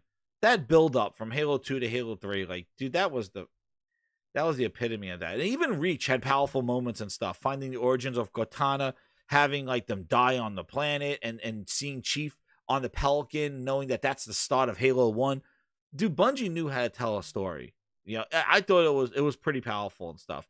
It's when 343 got their ass handed. When they got a hold of it, it was just Halo 5 was all over the goddamn place. Like they were trying to bring it together. It sounded like it looked like at the end it was gonna do something. Like they got all these characters together like that were never together before. Yeah, they added Agent Locke and shit. but it looked like they were going to have this big friggin' battle against these Guardians. And meanwhile, Halo Infinite comes out, and it's all just like told over a goddamn hologram. I'm like, we missed the game somewhere, dude. Like, we missed the big battle, and all of a sudden Cortana, who was the enemy, just decided to like, oh yeah, she's good now, and then she's dead. And now we got these bootleg characters going. Dude, I don't want to go on this fuck. This is not what we're talking about. I'm done. Yeah, man. Well, I got Yeah, these. yeah, I don't go. even want to go into goddamn bullshit with this, but we got some super chats here.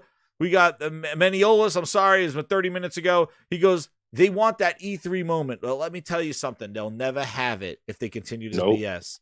Dude, amen. What he's talking about, I said it on here, what they want. They want that E3 moment. They want that slow clap. They want that reveal of God of War, that reveal of Spider-Man, the reveal of Last of Us Part 2. They want that moment. That's why they're excited when it's Fan Fest. That's why they're excited when Phil's out there signing tramp stamps, because there's a potential to have that moment. And year after year, this dude flies them out there, signs their ass crack, Velocity Architecture, and basically says, shake booty's dirty ass hand, and then shows them Pentiment and shows them a bunch of Game Pass bullshit. Not that. They show this. Oh, shit! Fly them out there. Had this music pumping in the stadium. And they're all on Game Pass. What to play first and what to play last. To ground, shroom and doom. That's what they're playing. Flies them out there to the Xbox Theater, pumps them full of Phil Ness juice, signs their ass cracks, and then he sends them back home and says, champion me. I'm Phil Spencer, bitch. Ron M., not Ron Jeremy, welcome to the VIP Grinders. Number one customer. Thank you. Use those emojis. Thank you for being a VIP Grinder, Ron M. Thank you so much. And yes, they are looking for that E3 moment. And then Dildo Baggins, great name. He goes, $2. Xbox capping for Pentiment, a game they won't play. No shit, they're not going to play. Just like they didn't play Scorn. What happened to Scorn? They were hyped up for Scorn the month before. It was on the lists. Then it came out. Everybody said, talking about, and then the same motherfuckers complaining about puzzles and God of War, playing Scorn and loving it. Come on. Stick your alien dick in a hole, unlocks a box or some shit like that. Get the hell out of here. Who was over there? Microsoft going, oh my God, we need this. Meanwhile, Stray is out there on the table like, oh, no. We need this. You see what Game Pass is attracting. It's like putting out a fly trap. You're hanging outside. You're attracting all the flies. And that's what Game Pass is doing. It's not attracting quality. It's not everybody's coming out going, oh shit, we're not in Game Pass. Goddamn AEW Wrestling, bottom of the barrel wrestling game, came out with their balls dropped and going, we ain't on that fucking Game Pass. AEW Gaming, you know them? Of course you don't. They claimed we're not going to Game Pass when rumors came out they were going to go to Game Pass. They're like, oh, hell no. Tell me it works. Tell me it makes games better. Tell me that publishers want to be there. Tell me that this is the Phil Spencer baby that everybody loves, rooftop party celebration. Tell me Game Pass is everything. You don't got to do none of that, right? Because nobody wants to go there. Look at this. Look at 2022. These publishers, these big AAA games have not been going into Game Pass. You have all these different studios and developers saying we're not putting our game in there. So obviously you can only go by the proof. And the proof right now is that developers don't want to put their game. They're not going to launch their game in Game Pass. No, they may put it in there later when it's not selling anymore. Like Sony said, catalog content. Put it in there when it's not selling anymore. Rockstar said.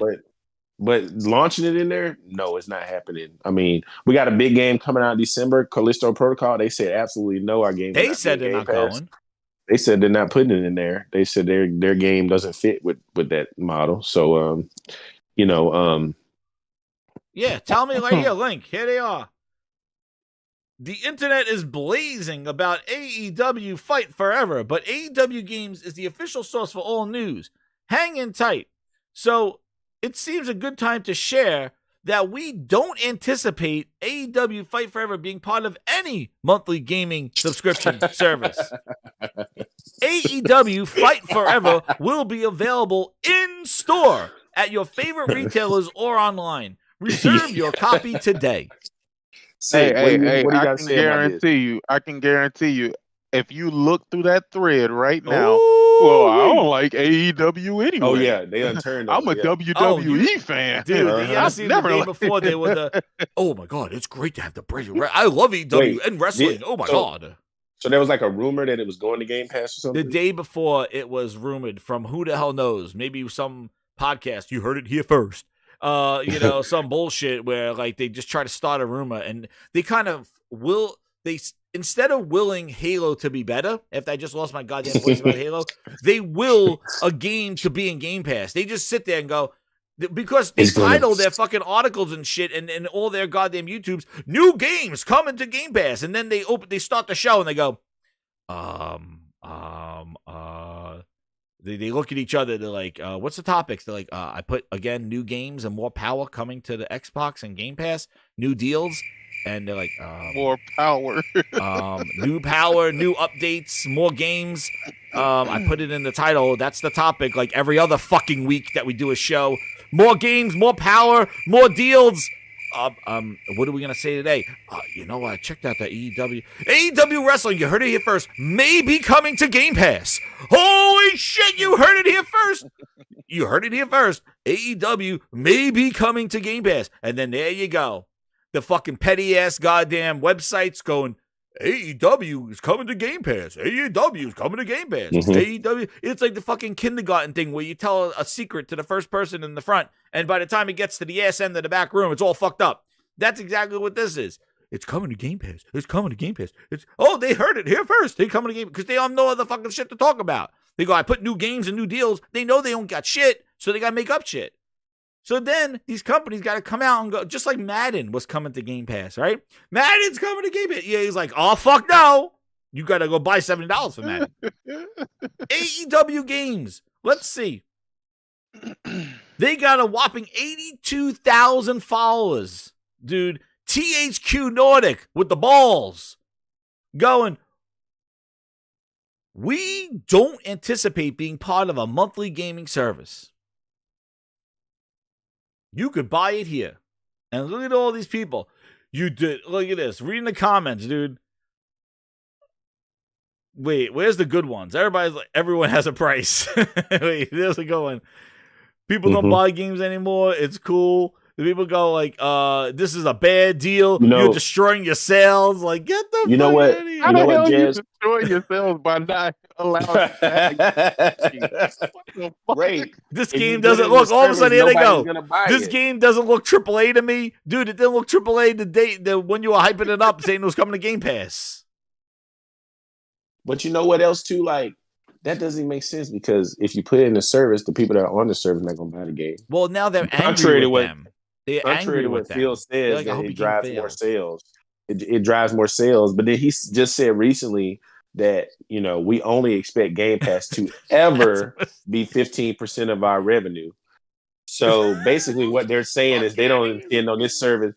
I guess they don't intend on this service to really grow much more. So, I mean, this fucking guy, this is just comical, right?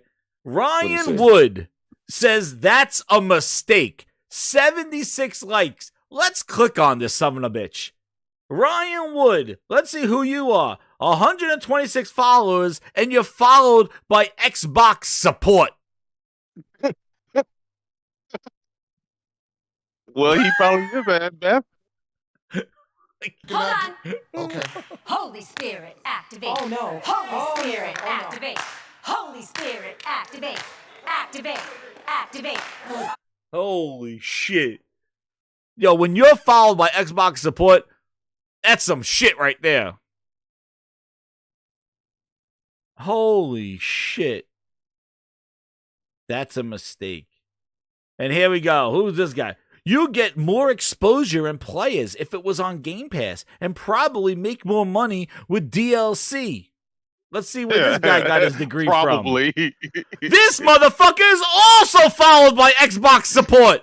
What the fuck is going on here? It's a fucking disease, man. It's a fucking disease. Who are these people?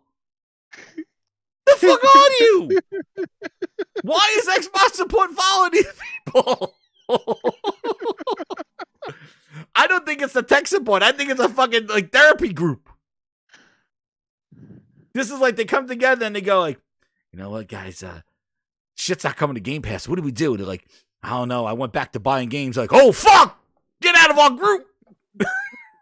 Like a fucking Alcoholics Anonymous, some fucking anonymous group and shit. The Xbox support group. Yo, this Valkyrie bitch is whooping my ass. Dude, You know, they like sit Sig, around you- and hey, they let me sit ask around you- in a circle and they Sig. go like this. They go, you know what, man? Sig, I'm have really you finished leaning the on story Game mode yet? Pass. On God of War? Shit. Okay. I just wanted to make sure. Yeah, I finished it too. What But the fuck?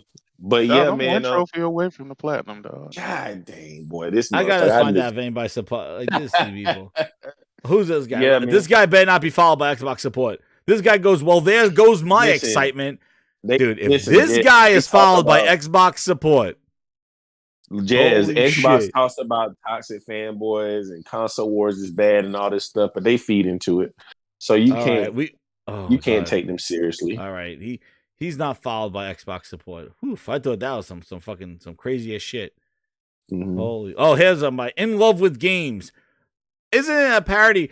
This person's in love with games, and his tweet to them is "Good luck selling your game."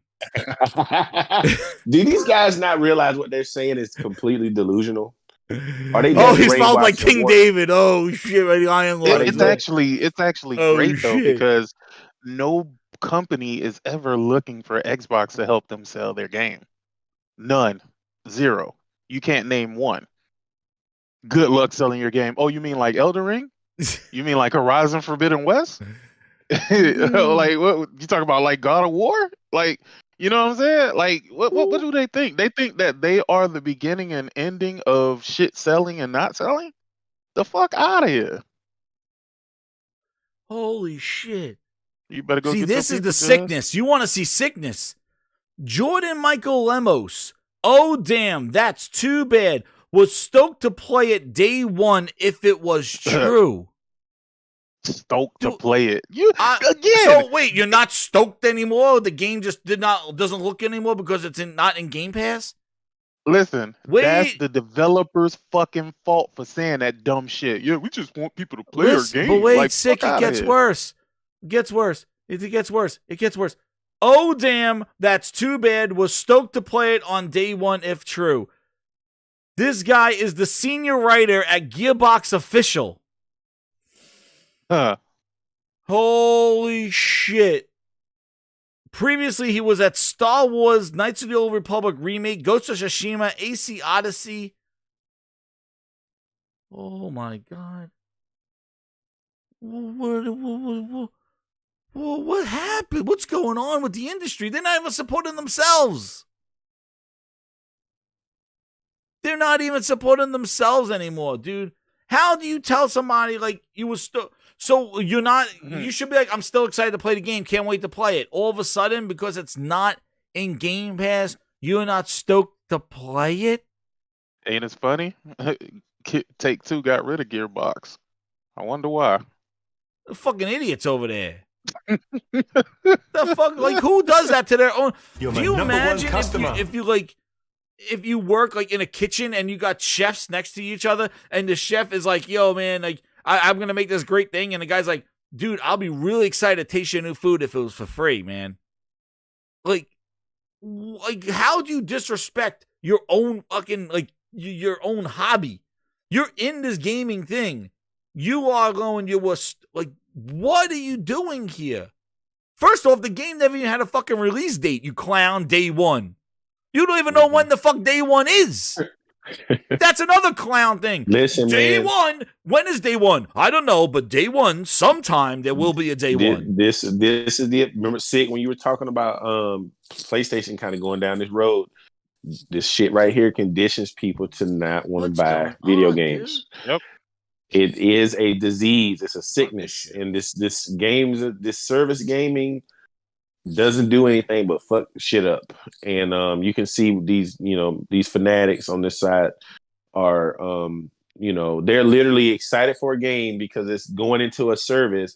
But now that they actually have to buy the game, now they're not excited for it anymore. Well, then you never were excited for it to begin with. Exactly.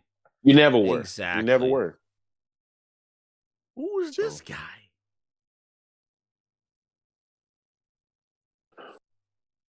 Oh, yo, I can't. This is like. Why you sound so surprised, Jess? Dude, that's why I can't do this shit because I can't stand. Like, I read this shit and I'll go on a fucking. This guy, Big Willie-isms, he goes, man, this crushed my soul. I was so excited when I heard it was going to Game Pass. It is what it is. What about the game itself? Are you excited about the game? I click on this guy's name. He's trying to sell his album or some bullshit like that. Big Willie's 20% off fucking buy your tickets to come see Big Willie-isms in Atlanta. Who the fuck is this? Is he a comedian? Because he's fucking cracking some jokes. Who? Oh, holy shit, he's on a podcast called the Budget Cut Podcast? What the fuck is going on here? Who are these bottom bin gamers? But he's all about wrestling and stuff. Look at this. He got pictures of wrestlers all over the place. Budget Cut Podcast. Dude, he's all about wrestling. How can you be upset about this? You should be buying this day one regardless. Fuck that Game Pass shit. Oh, I can't. Just like people should be streaming his album instead of buying it, right? Dude, he's trying to sell some fucking 20% off his fucking, I don't know what he's trying to sell. Atlanta, DreamHack Atlanta is 2 weeks away. Your boy's going to be there. Hit me up, DreamHack Atlanta website, and you offer code. He's promoting some DreamHack. I don't know what the hell he's promoting. Shirt? You should ask him, can you get it on Game Pass? Dude. Yeah. Dude, 20% off. The ship should be for free. Holy crap. Oh, no. Who's this? Oh, who's this guy? Look at this tweet. That's a huge mistake. No one I know has any intentions of picking up the game, but I know a bunch were willing to try it out on Game Pass. This sounds like a big opportunity missed. No, why do it sound like they extort developers? Wait. No, who wants the opportunity for somebody to play their game and not pay for it? Why does it sound like they trying to extort the fucking developers? That's what it sound like. It sound like extortion. What are we It's what it sound like. I gotta stop this shit.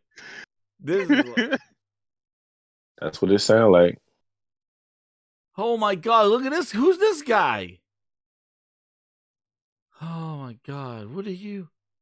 Who? He's followed by. I don't know who this person is. This guy's tweet. And since the game looks mediocre at best, I don't anticipate ever playing it. Same as many. The Game Pass check from Microsoft is better than nothing, guys. So take this Microsoft check or get nothing.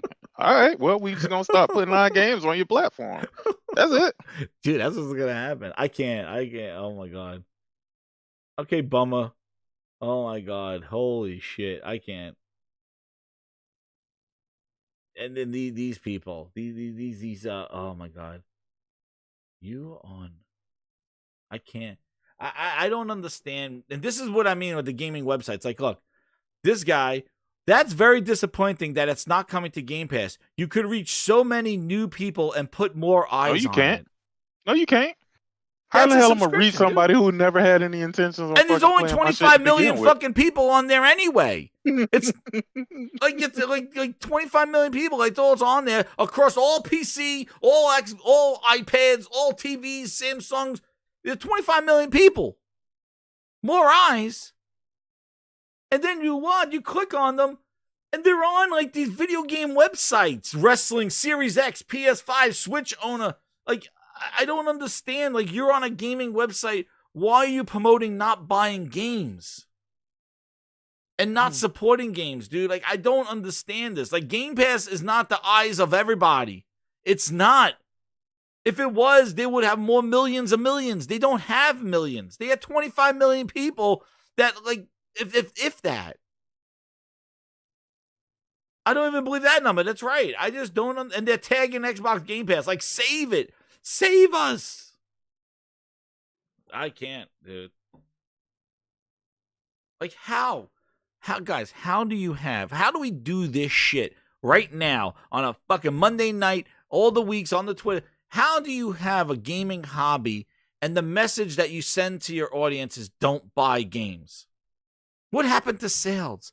What happened to, like, cool stuff to buy? Like, why is this message don't spend money in the hobby that you love and ask for better?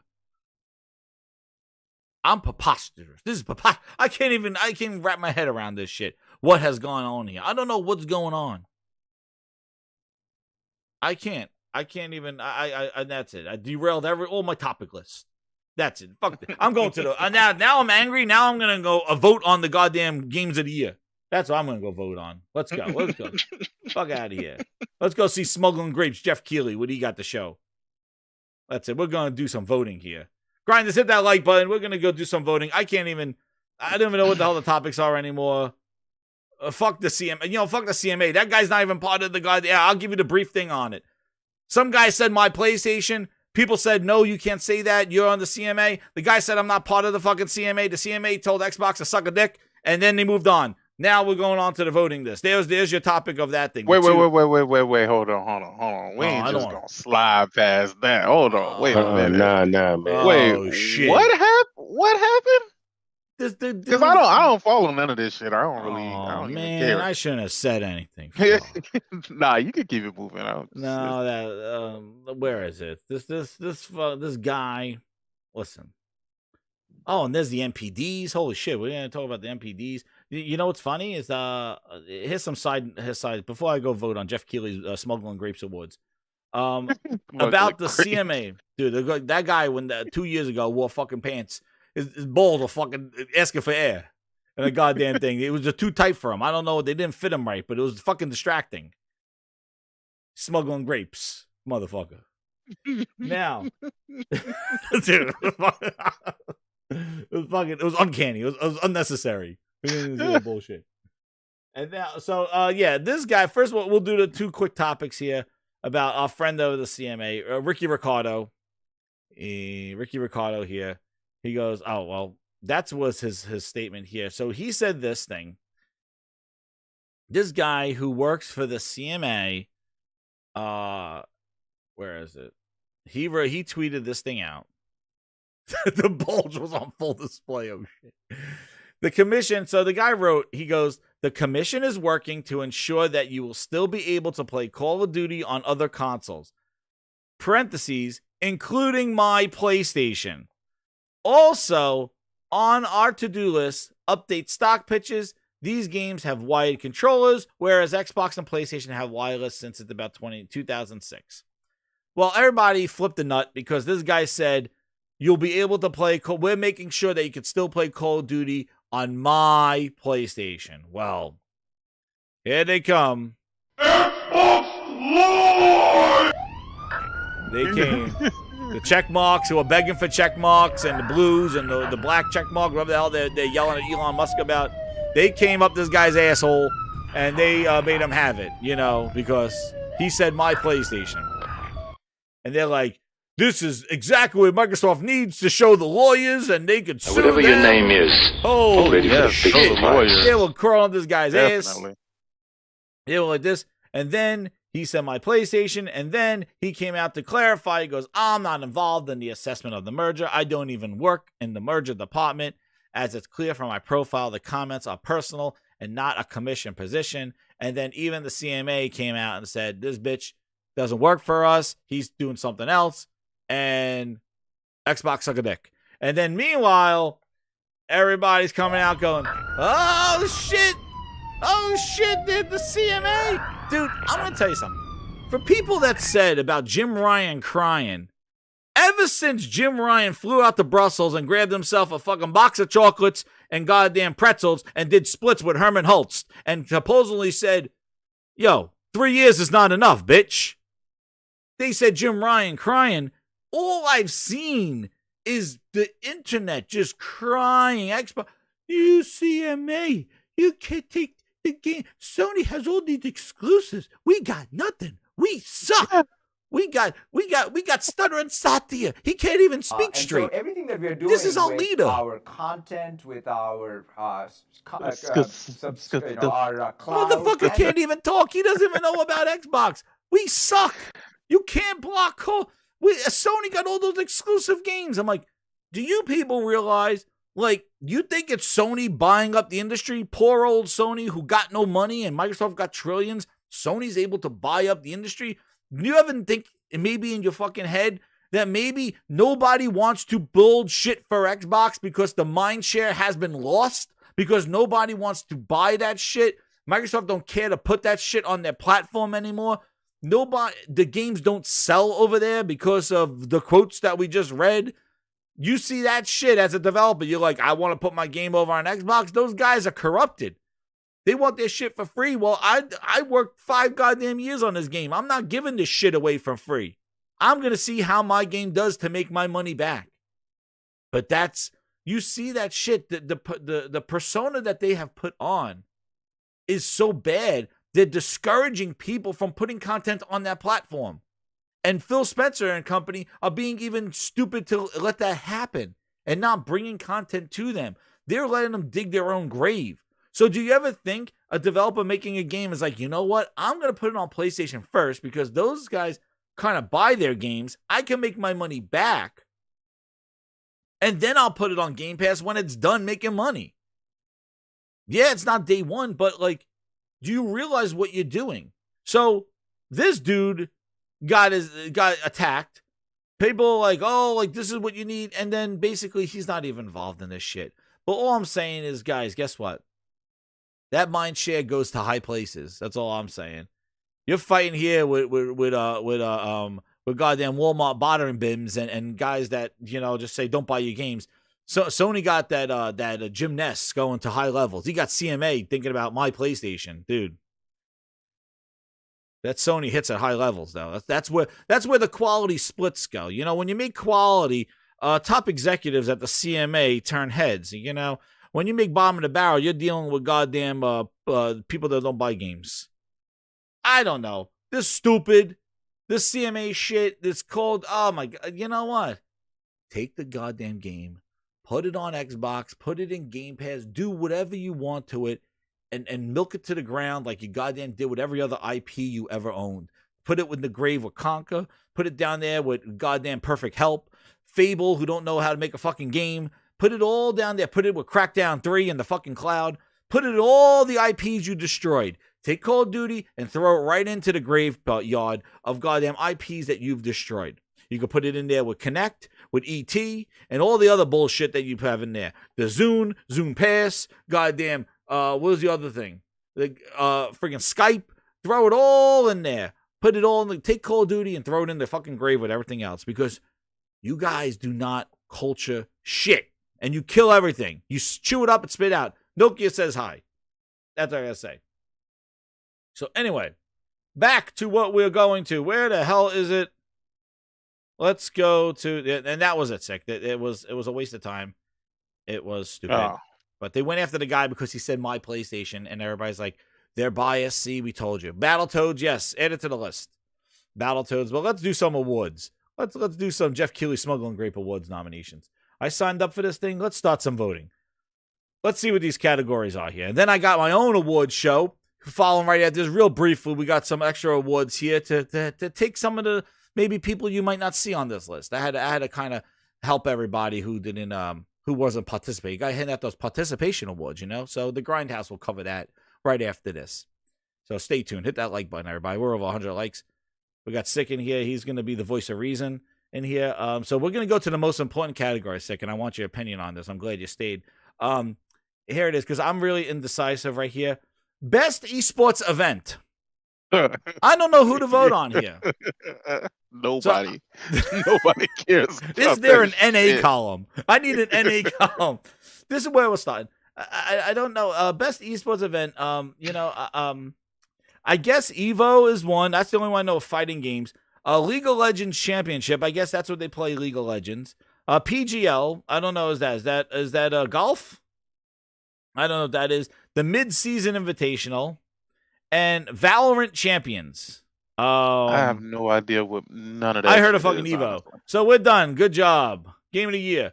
Here we go. Let's go. Next category. Where we go? This is another one. You know what? I voted best. Yo, listen. I couldn't finish my dinner here because I couldn't. There's such a competitive. There's so much competition here. Grinders, I'm gonna need your help here. Best esports coach.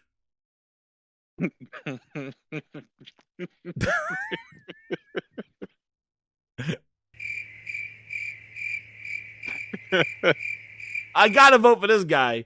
His name is Dong Bong. Dong Bong, you got my vote. Fucking great name. He's getting voted. Go score Dong Bong. I gotta put fucking Dong Bong. He wins. I'm voting all my eggs on Dong Bong. Now here's the other important one. Best esports team. Let's see.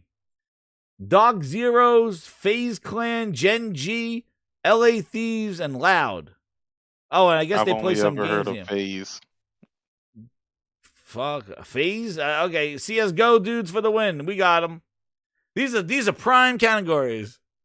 That one guy already has a trophy. All the way, Dong Bong. Let's go, Dong Bong. He's my boy. Oh, shit. Esports athlete. Oh, shit. These guys look fit in prime. Oh, fuck. I'm going to vote for the fat bastard. Here we go. That's what I do. Esports athlete. What Yo, they do, he work looks out like a their fucking fingers? athlete right here. We're voting for his ass. That guy looks like a fucking, he looks like he fucking lifts weights. Best esports game.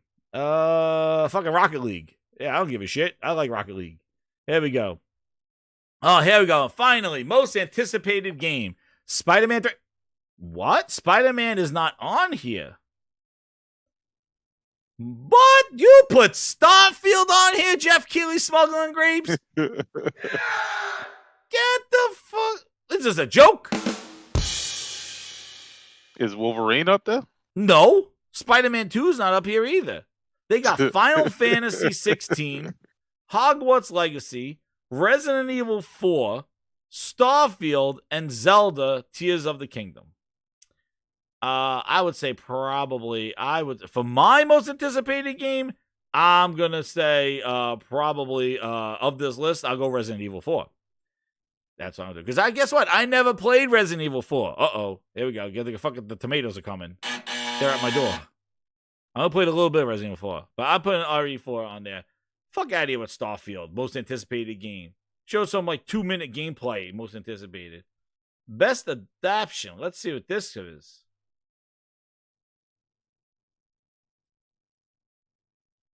Oh, shit. Halo didn't even get nominated for this, Master Chief. See, I told you, go fucking the neighborhood. It doesn't work.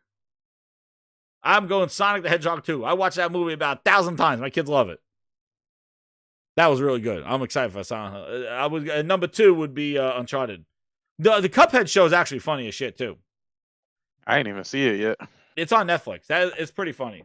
My kids watch that one. But I like Sonic. Sonic 2 is good. Oh, shit. They're mad at me. Final Fantasy 16. Hey, Grinders. Hey. Arcane. Okay. Hey. This is the Grindhouse vote. All right. I'll look to more. Oh, shit. They're throwing tomatoes at me in the chat. Go. Best indie debut. Here we go. The only one I played on here is Stray, so I'm voting for Stray. I like Stray. Stray was good. Two Dick was on there. Best multiplayer game. Is Halo on here? Halo's got to be on here. Best multiplayer game. Call of Duty Modern Warfare 2, Multiverses, Overwatch 2, Splatoon 3, and Ninja Turtle Shredder's Revenge. Yeah. That was good. It was a great game, but for multiplayer, I guess the co-op. Nah, the multiplayer that shit was out there. That was wild. 6-player co-op. Yeah. I didn't do the 6-player. Actually, no, it had a good a drop in and drop out co-op. It was pretty good. You could just jump in. Yeah, it was too much though. Too many people. It was crazy stuff. Yeah, that's what I said. Multiverses need some shit.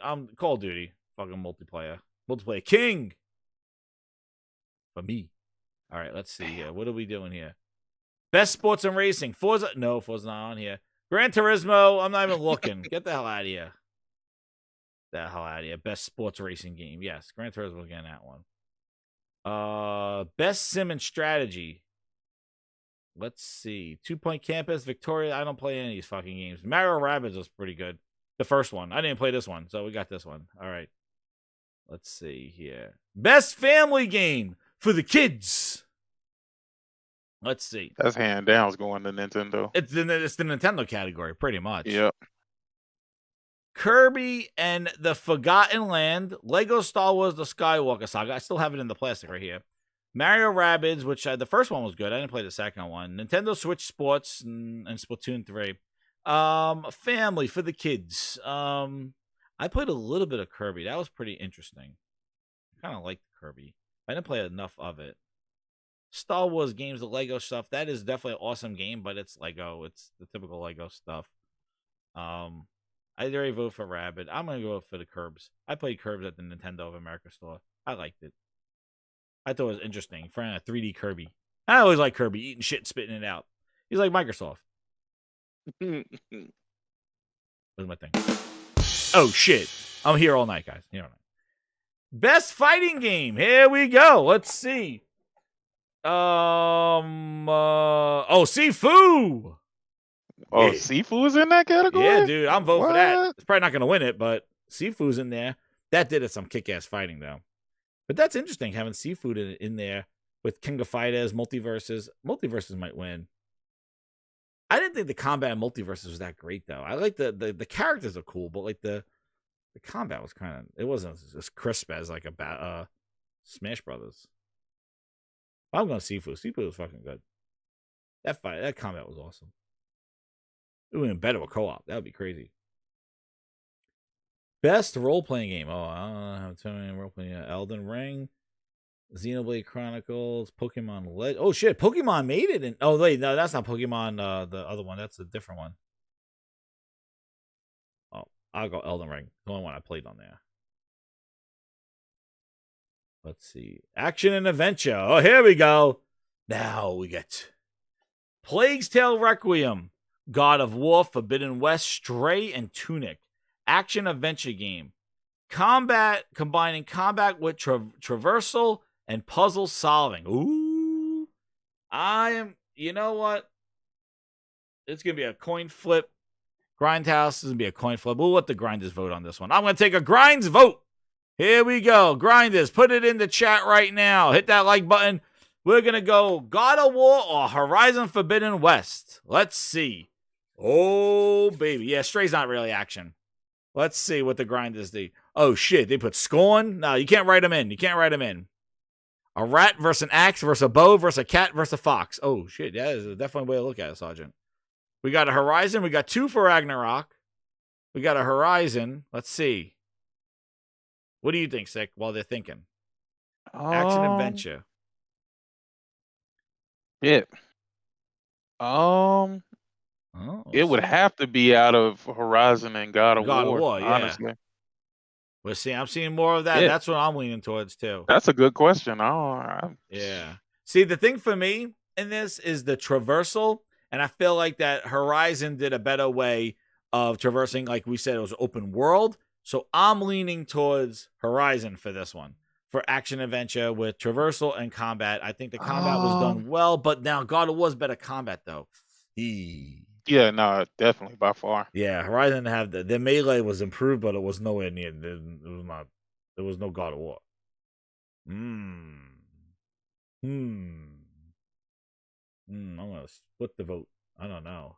What the grinders? Let's see. I'm just gonna go with the grinders. Yeah, traversals. Yeah, but the combat Yinko is God of War now. Twisted saying. Did Twisted get twisted? Twisted came out first. Twisted first. He took his vote. Let's see. He twisted it. Horizon. We're going to go. The Grindhouse seems to be voting for Horizon. All right, we'll go Horizon there. We're pulling at straws right now. That's how incredible. Now we get back best action game. We got Bayonetta 3. Finally showing up there, I guess. Call of Duty, Neon White, Sifu, and Ninja Turtles. You know what? I'm gonna go. Wait a second. Before I see. Wait, that's for best action? Action game. They got Sifu in that category too. Yeah, Sifu's in there. Neon White. I didn't play Neon White. Bayonetta. That probably win action game. I'm leaning the Turtles, but Turtles, I was seeing if they were on the platformer. I don't know. Let's see here. Sifu. I know Sifu's been up here, dude. I was surprised Sifu. But Sifu's on the Game of the Year nomination, though. I don't think it would be though. Yeah, but it's got a lot of voted in here, though. Has a lot of nominations here.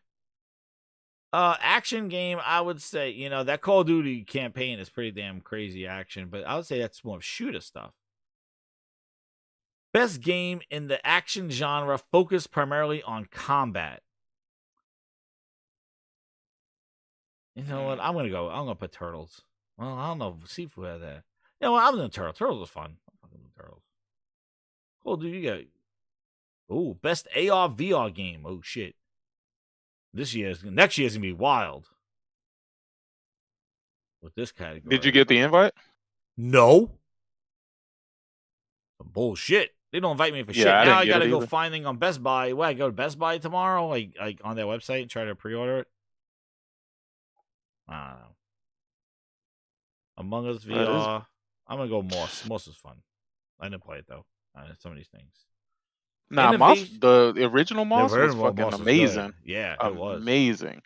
So if I would imagine if Moss 2 is like, yeah. Innovation and accessibility, recognizing software, hardware, pushing medium forward, features, technology, and content to help games be played and enjoyed by even wider audience. They got As Dusk Falls, God of War Ragnarok, Return to Monkey Island, Falls. The Last of Us Part 1, and The Quarry.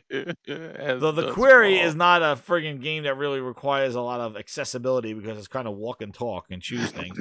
You know, I was impressed with God of War. Quarry, man. No, I want to play it. I love those type of games, but I love those games. Like it, man. This is for innovation and accessibility, like features of accessibility. Okay. This is not the game because I want to play The Quarry. I've been waiting for that. I'm gonna get I promise you, it's not great. Oh, it's not that? No, oh. It is not. Oh shit. That shit was mad cheesy, and I love those type of games. So. Oh no, I love those games too. It's cheesy. Yeah. Oh, very. Shit. So are those other ones better? Like the Supermassive ones? Kind of like the new one comes out. The Devil in Me. Devil in Me. Yeah, that looked pretty interesting because that's like Saw. That looks pretty cool. I'm gonna say, you know, well, I don't know. I do like all the features in God of War Ragnarok. I can see all the options. You know, it's crazy how you could like turn off hints and you know, even with things like that, it was pretty crazy. What? Give it to God of War. God of War shit. What was good at? Let's see. Best community support. Oh shit, where's Halo? That'll be next year for Forge. Halo's nowhere to be found. Community support, we're going Fortnite. That's all that's played in this house. Damn Fortnite. Best mobile game. Oh shit. Take out your phones and strap-ons. We're going Genshin Impact. I don't know. None of these goddamn categories. Best indie. Oh, this is gonna be like Sifu and Stray. What's going on? What's going on here? Oh. There's Cult of the Lamb. People were crying. Sifu and Stray. Those are the two I played. I'm telling you, I beat Stray. Seafood was still hot. I didn't finish that one, but the comments. Seafood. I got the platinum in Seafood on PS4 and PS5. I don't know. Best indie. Because I didn't play Cult of the Lamb. I bought it. I just haven't gotten to it yet. It's community. I know Gio knows No Man's Sky. I think No Man's Sky will win next year for best VR game. Ooh. Stray was, you know what? I felt outstanding creative and technical achievement. Nah, I'm going Sifu. Honestly, Stray hit that cat shit on the head. They did. But I felt like I thought there was going to be, I don't know. I liked it. It was interesting, but I wanted more cat combat. Sifu. I'm going to go Sifu. I like Sifu. Best ongoing game. Oh, shit. Halo, no, I don't know this one either. Apex Legends, Destiny 2, Final Fantasy, Genshin Impact, Fortnite. I'm the guy that played on Fortnite. All right. Games for Impact. Oh, this is some Jeff Keighley bullshit one. A Media Blue. This is where he throws in the games that I'm a dog person. That's right, Nick. I am a dog person. But I did like Stray. I did. I wanted more cat combat. I wanted them swiping and slashing sons of bitches. That's what I wanted. I thought Stray would be a little more cat combat. I was a teenage exocolonist. The Heinz. Dude, I don't know who this is. I heard for Dusk Falls. I didn't hear about any of these other games. Oh, shit. Let's see. Best performance. Here we go. Oh, damn. Oh, we got Ashley Birch for Horizon. We got Charlotte McBurney for Plague's Tale Requiem. Who? Oh. Yeah. We got Christopher Judge. God of War Ragnarok. Wait, did he win last time? I don't know, but he's winning this year because I'm voting for him. Woo! Fucking incredible, dude. And Sonny Sujic. I don't know who that is yet in God of War Ragnarok. Sonny. Who's Sonny? Is that somebody new? I didn't meet that character yet. Immortality. I don't know what she did in that. I didn't see that game. Ashley Birch was good in Horizon, but still, the one thing about she was better in Horizon 2, much more like down to earth, but I still Aloy's still a little like I don't know. She's still a little huffy and puffy. He nailed it, dude. This guy fucking made God of War, dude. When his voice talks, it rumbles. Oh, is that Atreus? That's it? Is that him? It looks like him. That's Boy. Let's hear him. We got him here live in the studio. Boy. Woo! Chills. You are too quick to temper. You are rash, insubordinate. Oh, that's the guy's name. Okay, I'm sorry. That's Nah, you know what? Nah. God of War's better than Atreus. That's all I'm saying. Do not be sorry. Be better. You are too quick to temper. You are rash, insubordinate, and out of control. This will not stand. Oh yeah, it's Judge, baby. It's Judge. No, there's no contest. Everybody else get voted off. He's the man now. Boy, give it to the boy. I didn't know that guy's name was Sonny. I thought that was the name of the character in the movie. Sorry. It's late. We're done. We're done here with the Achilles. Best audio design. Bitch down to one bar. Oh my God. Shit. Best audio. Let's see. Modern Warfare, Elden Ring. No. God of War Ragnarok, Gran Turismo, Horizon. Audio. Oh, I have to say. Wait, for audio? Yeah.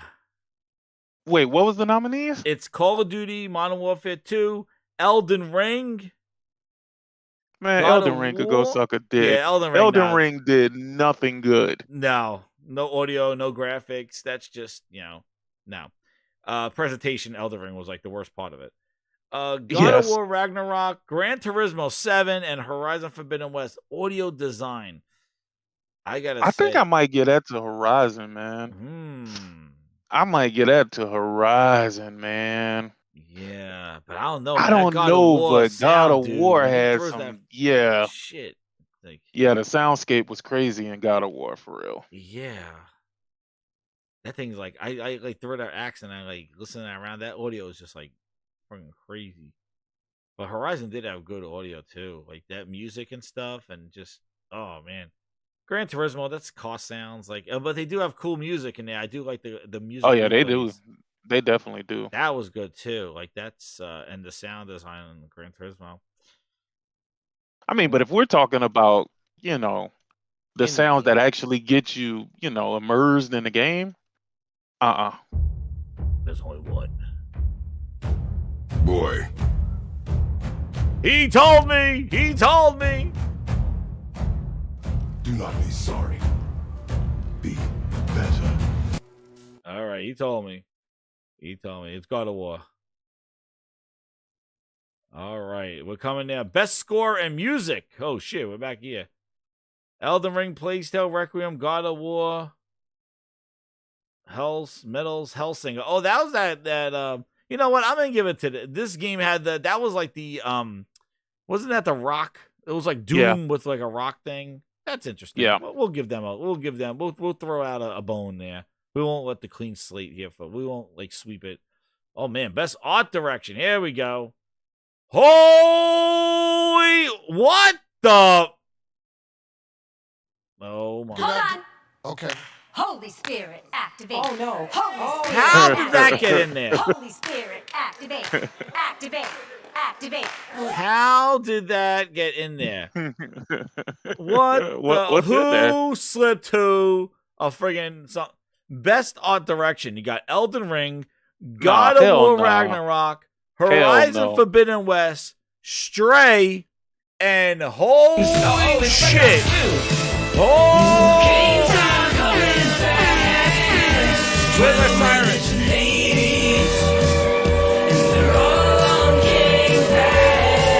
How the hell? What to play first and what to play last. To ground, true and true. 'Cause they're all on Game Pass. What are we doing here? How? Scorn. Best art direction. That was a huge intro for You don't Scorn. like to see the alien penises? Dude. Yo. God damn this bitch. How the best art direction for Scorn? Smuggling Grapes, Jeff Keighley. Hey man, you gotta make everybody feel like they got, a dog in a race, man. Oh my god. That's sus. What the hell? It does suck. It sucks for the people who actually put in, a lot of freaking work into their craft. How the hell is Scorn up there with Elden Ring, God of War, Horizon, Stray, and Scorn? Cause it's all on Game Pass. Shit. Hold on. Oh, and Psychonauts 2. No, I don't want to hear it again. And stop shouting! I'm not deaf! I don't want to hear it. And so everything that we're doing with our content, with our our cloud and Scorn best art direction. Holy shit. Well, you got From Software, Santa Monica, Guerrilla Games, Annapurna, and Ebb Software. The hell? Who the fuck? Holy shit. You couldn't put Sifu in there. Art direction like that. Like, Scorn. Man. That's... And then You on gotta top of understand that... how the alien penises work, bro. Dude, and on top of that, that just gave Aaron Greenberg his tweet, because then Aaron Greenberg, because Xbox don't have a goddamn leg to stand on, comes out here and is like, congratulations to all the teams who are being helped to create games being recognized today. Just did a count, and there are 15 games nominated that you can play right now in Game Pass. Holy shit. Oh, and Psychonauts 2. God damn. That is horrible.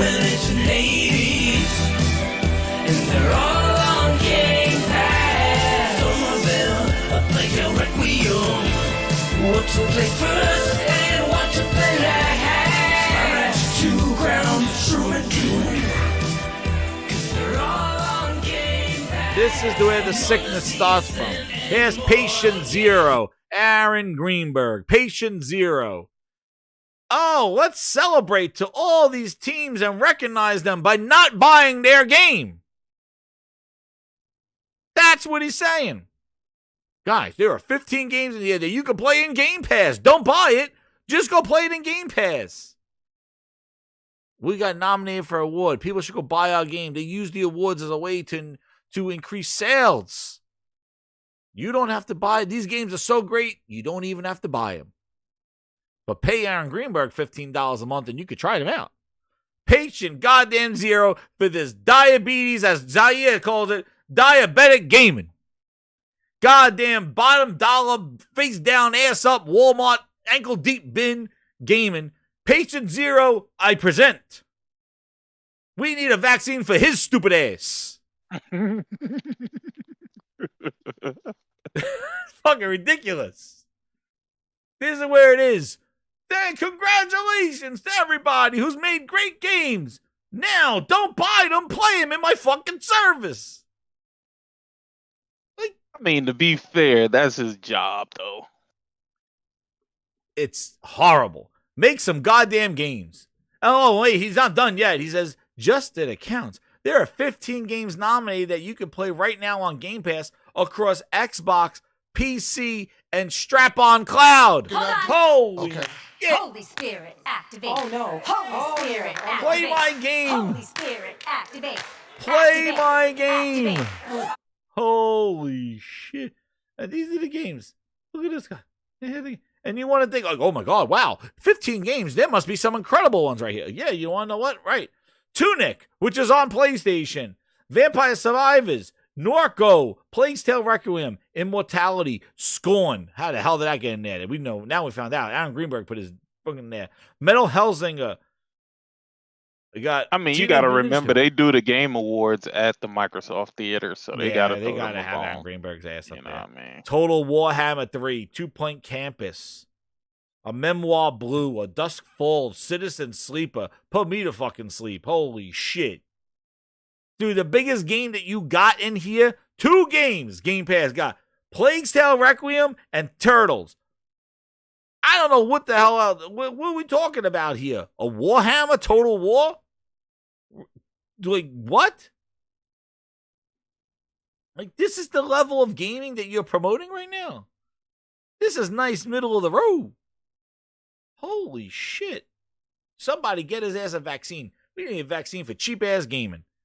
Oh, my God. If I worked on these games and I saw this fat bastard going out there doing this shit, I'd be like, shut the fuck up. I want them to go buy my game for $50. Don't want to sign up to your bitch-ass service and get you the money. I'm winning awards, bitch. I'm nominated, Plague's Tale, motherfucker. Go buy my game for $60. Don't give it a fucking Greenberg hamburgers. The hell out of here. That's Xbox's contribution. You know what? They're the great games. You can play them in Game Pass. Fuck buying them. We don't even have a game a leg to stand on. This is what I mean. Shut up. You don't got games to talk about. Just shut up. Don't try to spin this shit. Oh, you can play them in Game Pass. You know what? You could go buy them at Best Buy too, bitch. Holy shit. And you could go play them on PlayStation, some of them. So stop it. Goddamn sickness out there. Sir, do we get the win this time? Patient fucking zero. Holy shit. Yeah, doing a great job too. MBD. Shout out to MBDs. There you go. PlayStation 5. There you go. You want to talk about buying games? Let's go see. Let's go. You know what? You derailed my fucking awards show, Aaron Greenberg. You derailed. Yeah. There you go. This is why Aaron Greenberg's tweeting what he does. Xbox didn't have a Game Award winner, a nominee since 2013. Holy shit. I still had fucking hair. When they 2013. Sony's been putting fucking 2 Game Awards in here. Look at this. God of War and Spider-Man in 2018. Last of Us and Ghost of Tsushima in 2020. Ragnarok and Horizon in goddamn 2022. Sony and doubling down. Nintendo got 2 games in 2017. Xbox got nothing. 0. The game they were promoting last year, goddamn Deathloop, you couldn't even play that shit on an Xbox. That's what we're doing here. We're counting straws. But Greenberg, tell us more. Tell us more. Tell us how Xbox is selling right now. I need to see. Matt Piscatella, show me the news. Show me where Grounded is, because I think Grounded should be on the October list, right? At least for Xbox top sales, right? Let's see.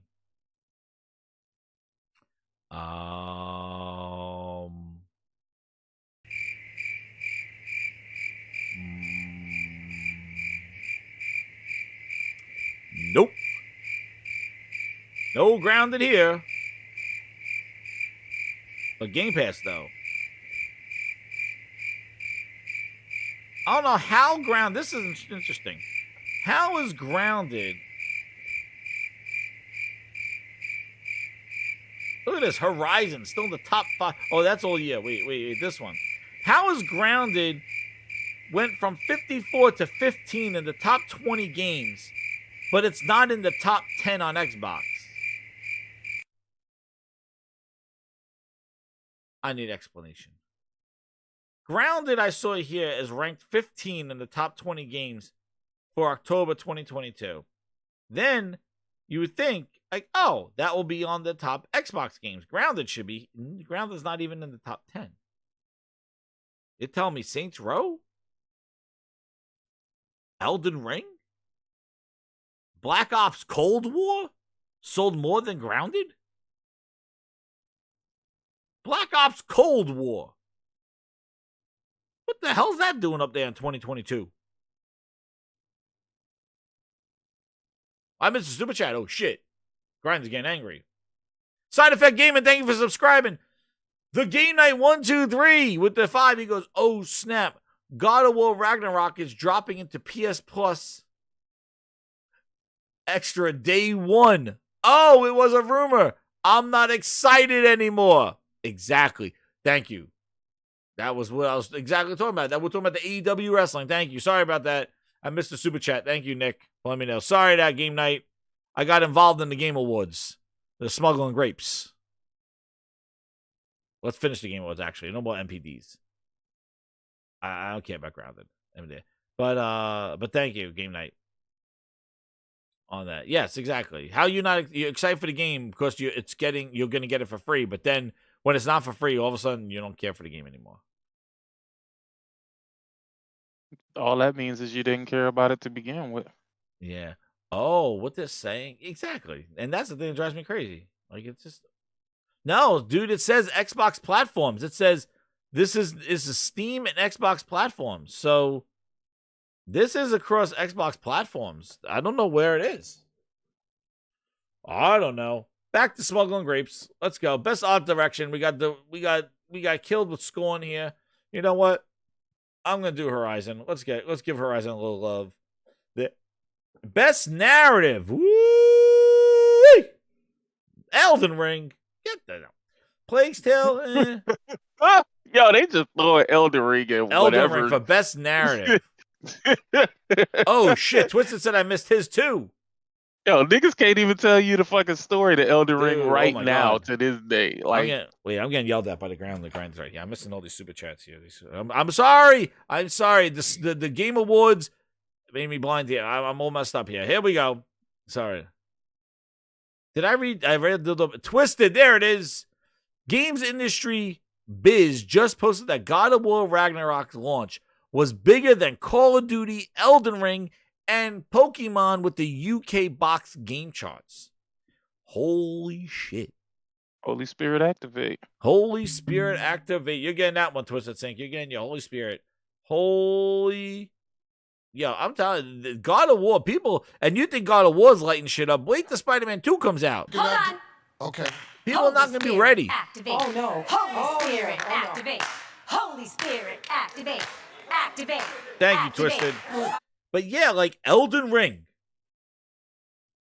Outstanding storytelling and narrative. Come on. Dude. This is where the ball washing goes a little too far. Get the hell out of here. I'm going. I know God of War is going to have the kick-ass story. It's going to be even better than Horizon. Even though Horizon's story was damn lit. I like that. Horizon's story was definitely pretty good. It's an interesting way they're taking that. Best game direction. Oh, man. Where's Halo? Halo was up here for grabs.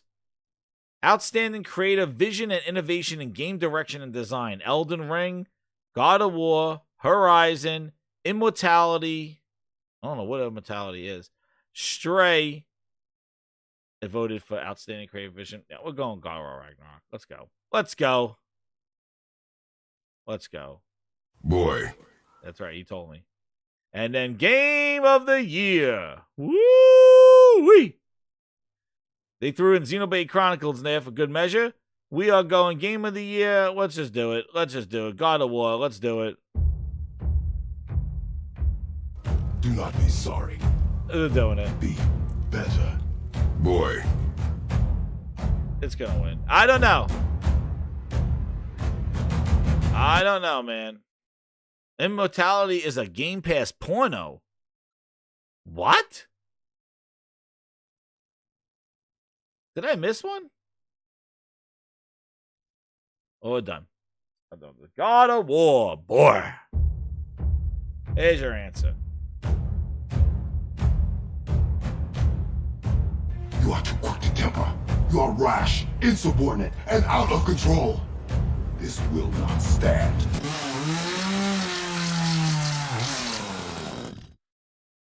Boy. There we go, baby. God. Now, without further ado, I noticed that there were some missing people that got snubbed from the Game Awards. And because of that, I am going to pick up the pace and pick up the loose slack and do the Grindhouse Awards. We got the Grindhouse Awards. You're going to like this, Grinders. Hit that like button. We got a special Grindhouse for you. Sick is probably not going to be able to say it, but I could read it to him at the special Grindhouse Awards. Here, we're going to do this. They might be ongoing till the end of the year. We'll see if we can add some stuff, but without further ado, we are ready. Welcome, everybody, to the Grindhouse Awards Show! Oh, yeah! We're ready. The Grindhouse Award Show! Oh, yeah! Yeah, we're ready! Who's ready?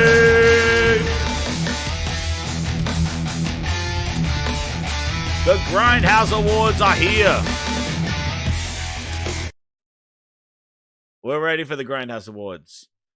So, our first category is, now because of time constraints, as we went over the 3-hour mark, some awards were given in the background, so they weren't able to accept. So basically, we're going to just announce who the winners were, and then there's some that we'll have the grinders vote on here in the Grindhouse. So hit that like button.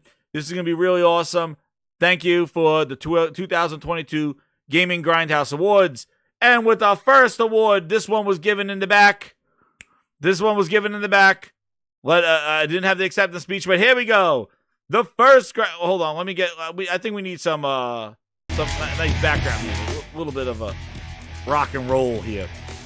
The first Gaming Grindhouse Award goes to Best Support Character Who Does Not Have a Name Until the End of the Game goes to Bootleg Joel Fernando. He won. Bootleg Joel won. Best Support Character Who Does Not Have a Name Until the End of the Game goes to Bootleg Joel. Where's the crowd? Where is it? Yay! Bootleg Joel! He won! What's going on? Nobody's celebrating. What's going on? Nobody's celebrating Bootleg Joel? Wait, is his name actually Fernando? Well, yeah, it's Fernando. His name is Fernando, and you don't find out until the end of the game. That's why he won the award. Fernando.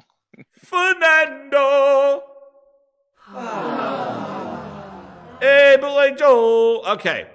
Now, without further ado, let's get to our second Gaming Award. Best Kitchen Appliance Made by a Gaming Company goes to the Xbox Refrigerator! Wow. What an awesome award. Incredible. Wow. Everybody don't seem too excited about this stuff. But it's the best kitchen appliance made by a gaming company. I'm sorry. Who else could there be? Sick. Who else? There were not a lot of nominations this year. I'm sorry. This is the best kitchen appliance made by a gaming company. The Xbox Refrigerator. Bill's winning awards, bitch. Is it the fridge? He gave it to the fridge, dude. That's it. A clean sweep. You know. Anyway, who needs games when you got a little mini fridge, man? Dude. Hey, yeah, they won, man. I give them credit. They cleaned the slate. There was no nominations. The best kitchen appliance made by a gaming company goes to the Xbox refrigerator. Phil Spencer, accept your award. He's like, I'm going to have Satya accept this for me. And so everything that we're doing with our content, with our our cloud. They said, keep the batteries cold. Anyway, we got to get back to the awards show. Sony didn't make a freezer. No, there was no competition. Best appliance. Congratulations, Xbox refrigerator, for winning the best kitchen appliance made by a gaming company. Next. Whoa, where are we going? Oh, we got back Bootleg Joel. He got the award in the background. He didn't accept the speech. Thank you, Bootleg Joel. Back to the best kitchen appliance. And now, the next video. The next award goes to... biggest acquisition that was talked about so much and wasted everyone's time not bringing games to a system because they're already there, goes to Microsoft and Activision! Wow! What an award, man. Clean sweep. Clean sweep, man. Woo! I can't believe it. Xbox brought it this year, man. They're fucking doing everything right now. They won the Bootleg Joel Award. They won the biggest acquisition that was not talked about so much, that was talked about so much and wasted everyone's time not bringing games to a system because they're already there. Congratulations, Microsoft and Activision, for wasting the entire year of 2022. Thank you! Now, these were the awards that were accepted in the background. Now we're going to come to you, the voters out there in the Grindhouse. Hit that like button. What is next? Most anticipated co-developed game. Who is it? Yo. Who is this one? Oh my goodness. This is gonna shit, man. This is the most anticipated co-developed game. Who can win this one? It's up for grabs, everybody. You have seen shit and more no shit of both of these games. You don't know what they're gonna look like. But what is your most anticipated co-developed game? We got Fable, brought to you by the wonderful people, co-developed by Eidos Montreal. And we also have number 2, Perfect Dark, co-developed by your favorite studio, my favorite studio, the best studio that makes Times Square Spider-Man, the bootleg studio known as Crystal Dynamics. The bootleg heroes themselves. What to be, Perfect Dark or Fable? Grinders, please vote. Voting will open up right now in the Gaming Grindhouse. Who is it gonna be? Which one? Here it is. Is it Fable? Is it Perfect Dark or Perfect Help? That might give you a hint of who might win. But here we go. Opening right now. Most anticipated co-developed game. We will open up voting right now, everybody. Please hit your vote button, and then we will proceed with the next award. Thank you very much. We now have 11 votes here by the Grindhouse. Grindhouse is hitting that like button. They're voting on here. Fable or Perfect Dark. Which one will be? Most anticipated co-developed game. We got Eidos Montreal. I think that's who they are. Who the fuck knows? But they are working on Fable, and we haven't seen anything about Fable. And then we got Perfect Dark, worked by the studio that brought to you the quality bootleg Avengers and Times Square Spider-Man. Working on Perfect Dark. I hear she has mutton chops in this game. Who knows? And it's a third-person game made by a studio, or maybe a first-person game made by a third-party studio, and made by a studio that knows how to make third-person games. Who knows? Fable, making by race car drivers, and now those race car drivers are basically going to make a game about open RPG with British humor. Who can it be? What's your most anticipated co-developed game? Voting will close once we hit 30 votes. Who will it be? The Grindhouse Awards! It's neck-to-neck, folks! Neck-to-neck! You've seen shit on both of these games. We don't know what the fuck they're gonna look like. Who knows if you're right? Who knows if I'm wrong? Who knows? Just vote! Hit that vote button! Who cares about quality? Just hit that vote button! It's about engagement, bitch! Let's go! It's neck and neck, folks! The race is going. Perfect Dog is at a 53, and Full Fable is falling back at 47. Holy shit, we got a race here to the end. We're coming out of it. Who would it be? Oh shit, votes are in. Votes are in. And in the poll right now. Holy shit. Thank you, Mr. Matt Booty, for coming on to the show. Wait, we have a special announcement by Mr. Matt Booty. You got something to say? He goes, no, I got nothing to say right now. Oh shit, that means no. Yes, votes are in. Who will it be? Let's see. The voting ended. The winner is Perfect Dog. Way to go, Perfect Dog. Perfect help. You earned your name, and congratulations in the Gaming Grindhouse Awards. Very good. We will now proceed to the next one. There's more engagement content than Xbox. Yes, we got here. Let's go. Let's go to the next award. Who will it be? Woo, Perfect Dog took that one. Oh, the best quality split. Holy shit, we got quality in this one. Boy. Oh, damn. Best quality split. Was it God of War, Stray, Last of Us Part 1, or Horizon Zero Ghost of... I can't put all the choices in there. Best quality split. Let's go. Voting will open. Starting now. We're going to put these in. I don't know if I can put all these options in here, but we're going to have God of War, Ragnarok. We're going to have Stray. I should have done these earlier. This is going to be a wild one. We got quality splits in here. We got a quality intermission right here. Quality intermission. And now we have Horizon. Whoa, we're just going to go like this.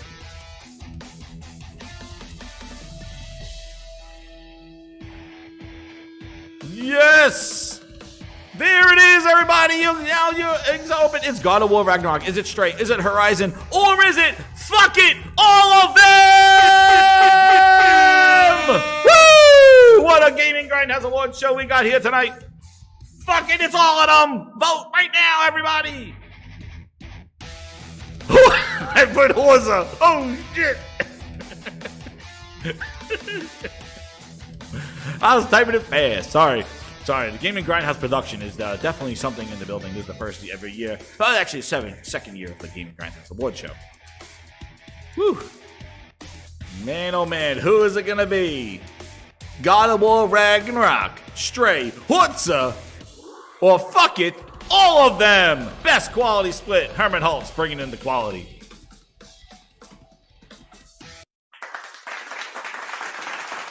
I think we know what this one's going to be. We're ending the votes right now. Right now, it's getting late. And then here it goes. Yes, with a whopping 53 votes. The answer is fuck it, all of them. Quality splits. What's up? And now, whew, I think there's some more awards. I don't even know. We got our next award show, man. Holy shit, we got our next. Here it comes. We're coming down to it. Oh my goodness. Here we go. The next award. Thank you, Mr. Herman. Everything you delivered is quality. Oh my goodness. Whoa, whoa, whoa. Come on. Whoa, whoa, whoa, whoa, whoa, whoa, whoa, whoa, whoa, whoa. Whoa, whoa, whoa. We have to take this time out. A serious voice now. We have to take us time right now for a commercial break. As we come from Microsoft Studios, they have something to say, and it's the Let Us Compete commercial break. This is sponsored by Xbox Game Pass. Please don't go to the bathroom and watch this advertisement. Oh, and Psychonauts 2. New games are coming fast. 12 minutes and 80s. And they're all on Game Pass. Some of them are like a Requiem. What to play first and what to play last. Skyrim 2, Ground, Shroom, and Doom. 'Cause they're all on Game Pass. Among Us, the Ascent, and more. And so everything that we're doing with our content, with our our cloud, and All right. Whew. That was a commercial break brought to you by Game Pass. And Satya saying, let us compete. And Starfield's supposed to come out at 11/11/22. We got some bootleg characters right here compared to Horizon Forbidden West non-PMPCs. There is a good friend Frosk, whatever her name is, saying Sony got smooked. Sony got smooked. The PCU smooked. And then we got Phil Spencer handing out what he did at Halloween, handing out Game Pass subscriptions and handing out the Game Pass advertisements. Hopefully everybody can play Pentiment. Thank you so much, Microsoft, for sponsoring this portion of the Gaming Grindhouse Awards show. I appreciate all your support. Please send me an Xbox refrigerator, one of those award-winning Xbox refrigerators. That'll be wonderful. And now we are going to the most. Now we're getting the drum. We need a drum roll because we're getting near to the end of this. We're getting to the drum roll. Oh, shit, not that one. But we'll get... Phil Spencer, no! I don't want Game Pass. Get back out there. Phil? The advertisement is over. Leave. Phil? Get out of here. All right, now we're going to go to the next award. Whew. Hope you grinders are loving this show. I know it's getting late out there. We're going to have to wrap this up pretty soon. We're going now to the next award. Woo! Best Xbox game. What? Who cares? I'm winning awards, biatch! Phil Spencer!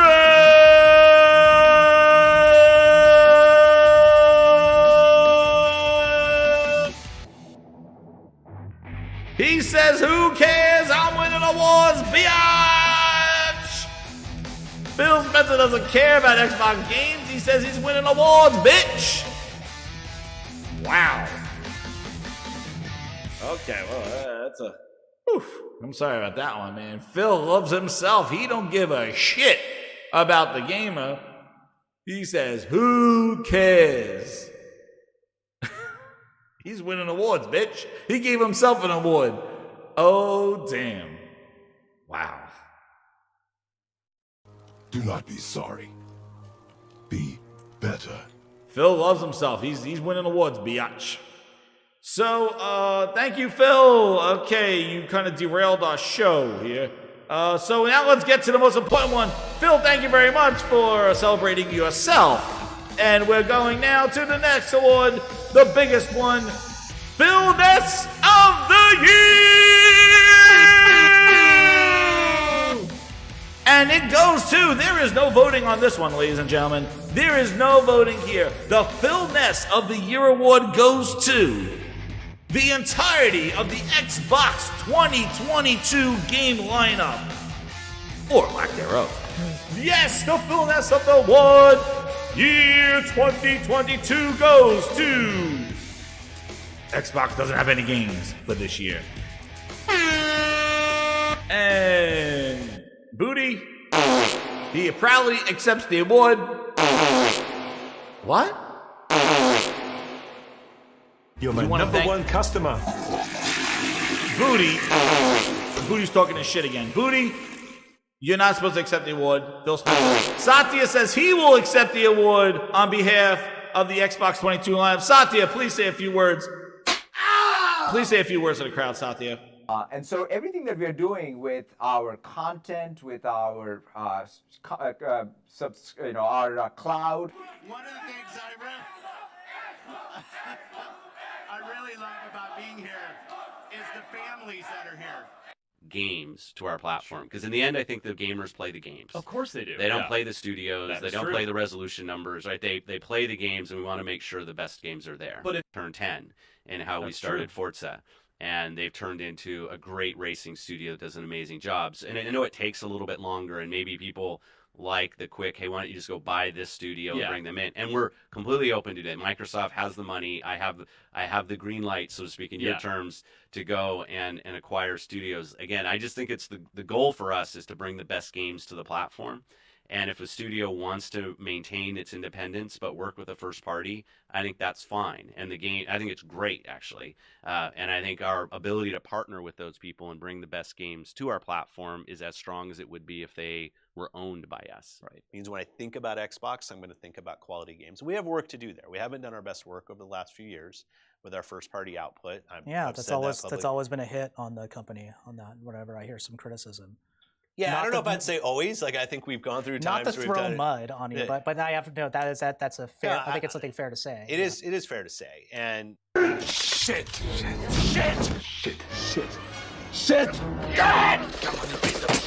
Hold on. Okay. Holy Spirit, activate. Oh no. Holy Spirit, activate. Sir, do we get the win this time? I'm trying to use the phone! Oh, and second us too. What an acceptance speech! 12 minutes and 80s. And they're all on Game Pass. Somerville, a Playtale Requiem. What to play first and what to play last. Star 2, Ground, Truman 2. 'Cause they're all on Game Pass. Among Us the Thank you, Grinders, for the Game of the Year, the Grindhouse Game of the Awards for November. Yay! Thank you very much, Grinders. What a wonderful show. Excellent production.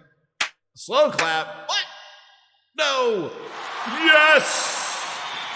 A thunderous applause from the Grinders. Smoke. Wow. What a show. I need a drink. That is better production than Jeff Keighley smuggling grapes. Woo. Shout out to Sanu.com with the 2. He goes, what a show. This is pure entertainment. Thank you. Thank you, Sanu. Woof. What a show, man. Sick left. He left the building. It was incredible. Thank you, Sick, for coming on. Thank you, Frogs, for coming on to the show this evening. And thank you, Link, for coming on the show. Grinders, hit that like button. Tip the waiters on the way out. And thank you for coming on to this incredible show of the Gaming Grindhouse. I know we pulled up a little late with the Game Awards, but there was just so much to talk about. And definitely the Gaming Grindhouse Awards had to bring it home. And congratulations to all the winners this evening. Bootleg Joel, the Xbox Refrigerator, Perfect Doc for being the most anticipated co-developed game, and Herman Holtz for celebrating the entirety of his quality lineup, and Xbox for winning the Phil Ness of the Year award, bringing in Xbox 2022 game lineup, and Phil Spencer for just celebrating himself and winning awards, bitch. And good job on you. You put it on your shelf with everything else. And with that, Grinders, hit that like button, share it out. We hit 1,700 subscribers. Thank you again for all your support. Thank you to all the new subscribers. Thank you to the new VIP Grinders. And thank you for being a grinder. Hit that like button, share it out, and keep it locked here to the Gaming Grindhouse for more entertainment, news, rants, and grinds my gears. Thank you again, everybody. Talk to you guys later. Good night. One more time for the fans. They love it. Oh, and second us too. New games are coming fast. Play some God of War, baby. Yeah. And they're all on Game Pass. Somerville, a Playtale Requiem. What to play first and what to play last. Star 2, Ground, Truman 2.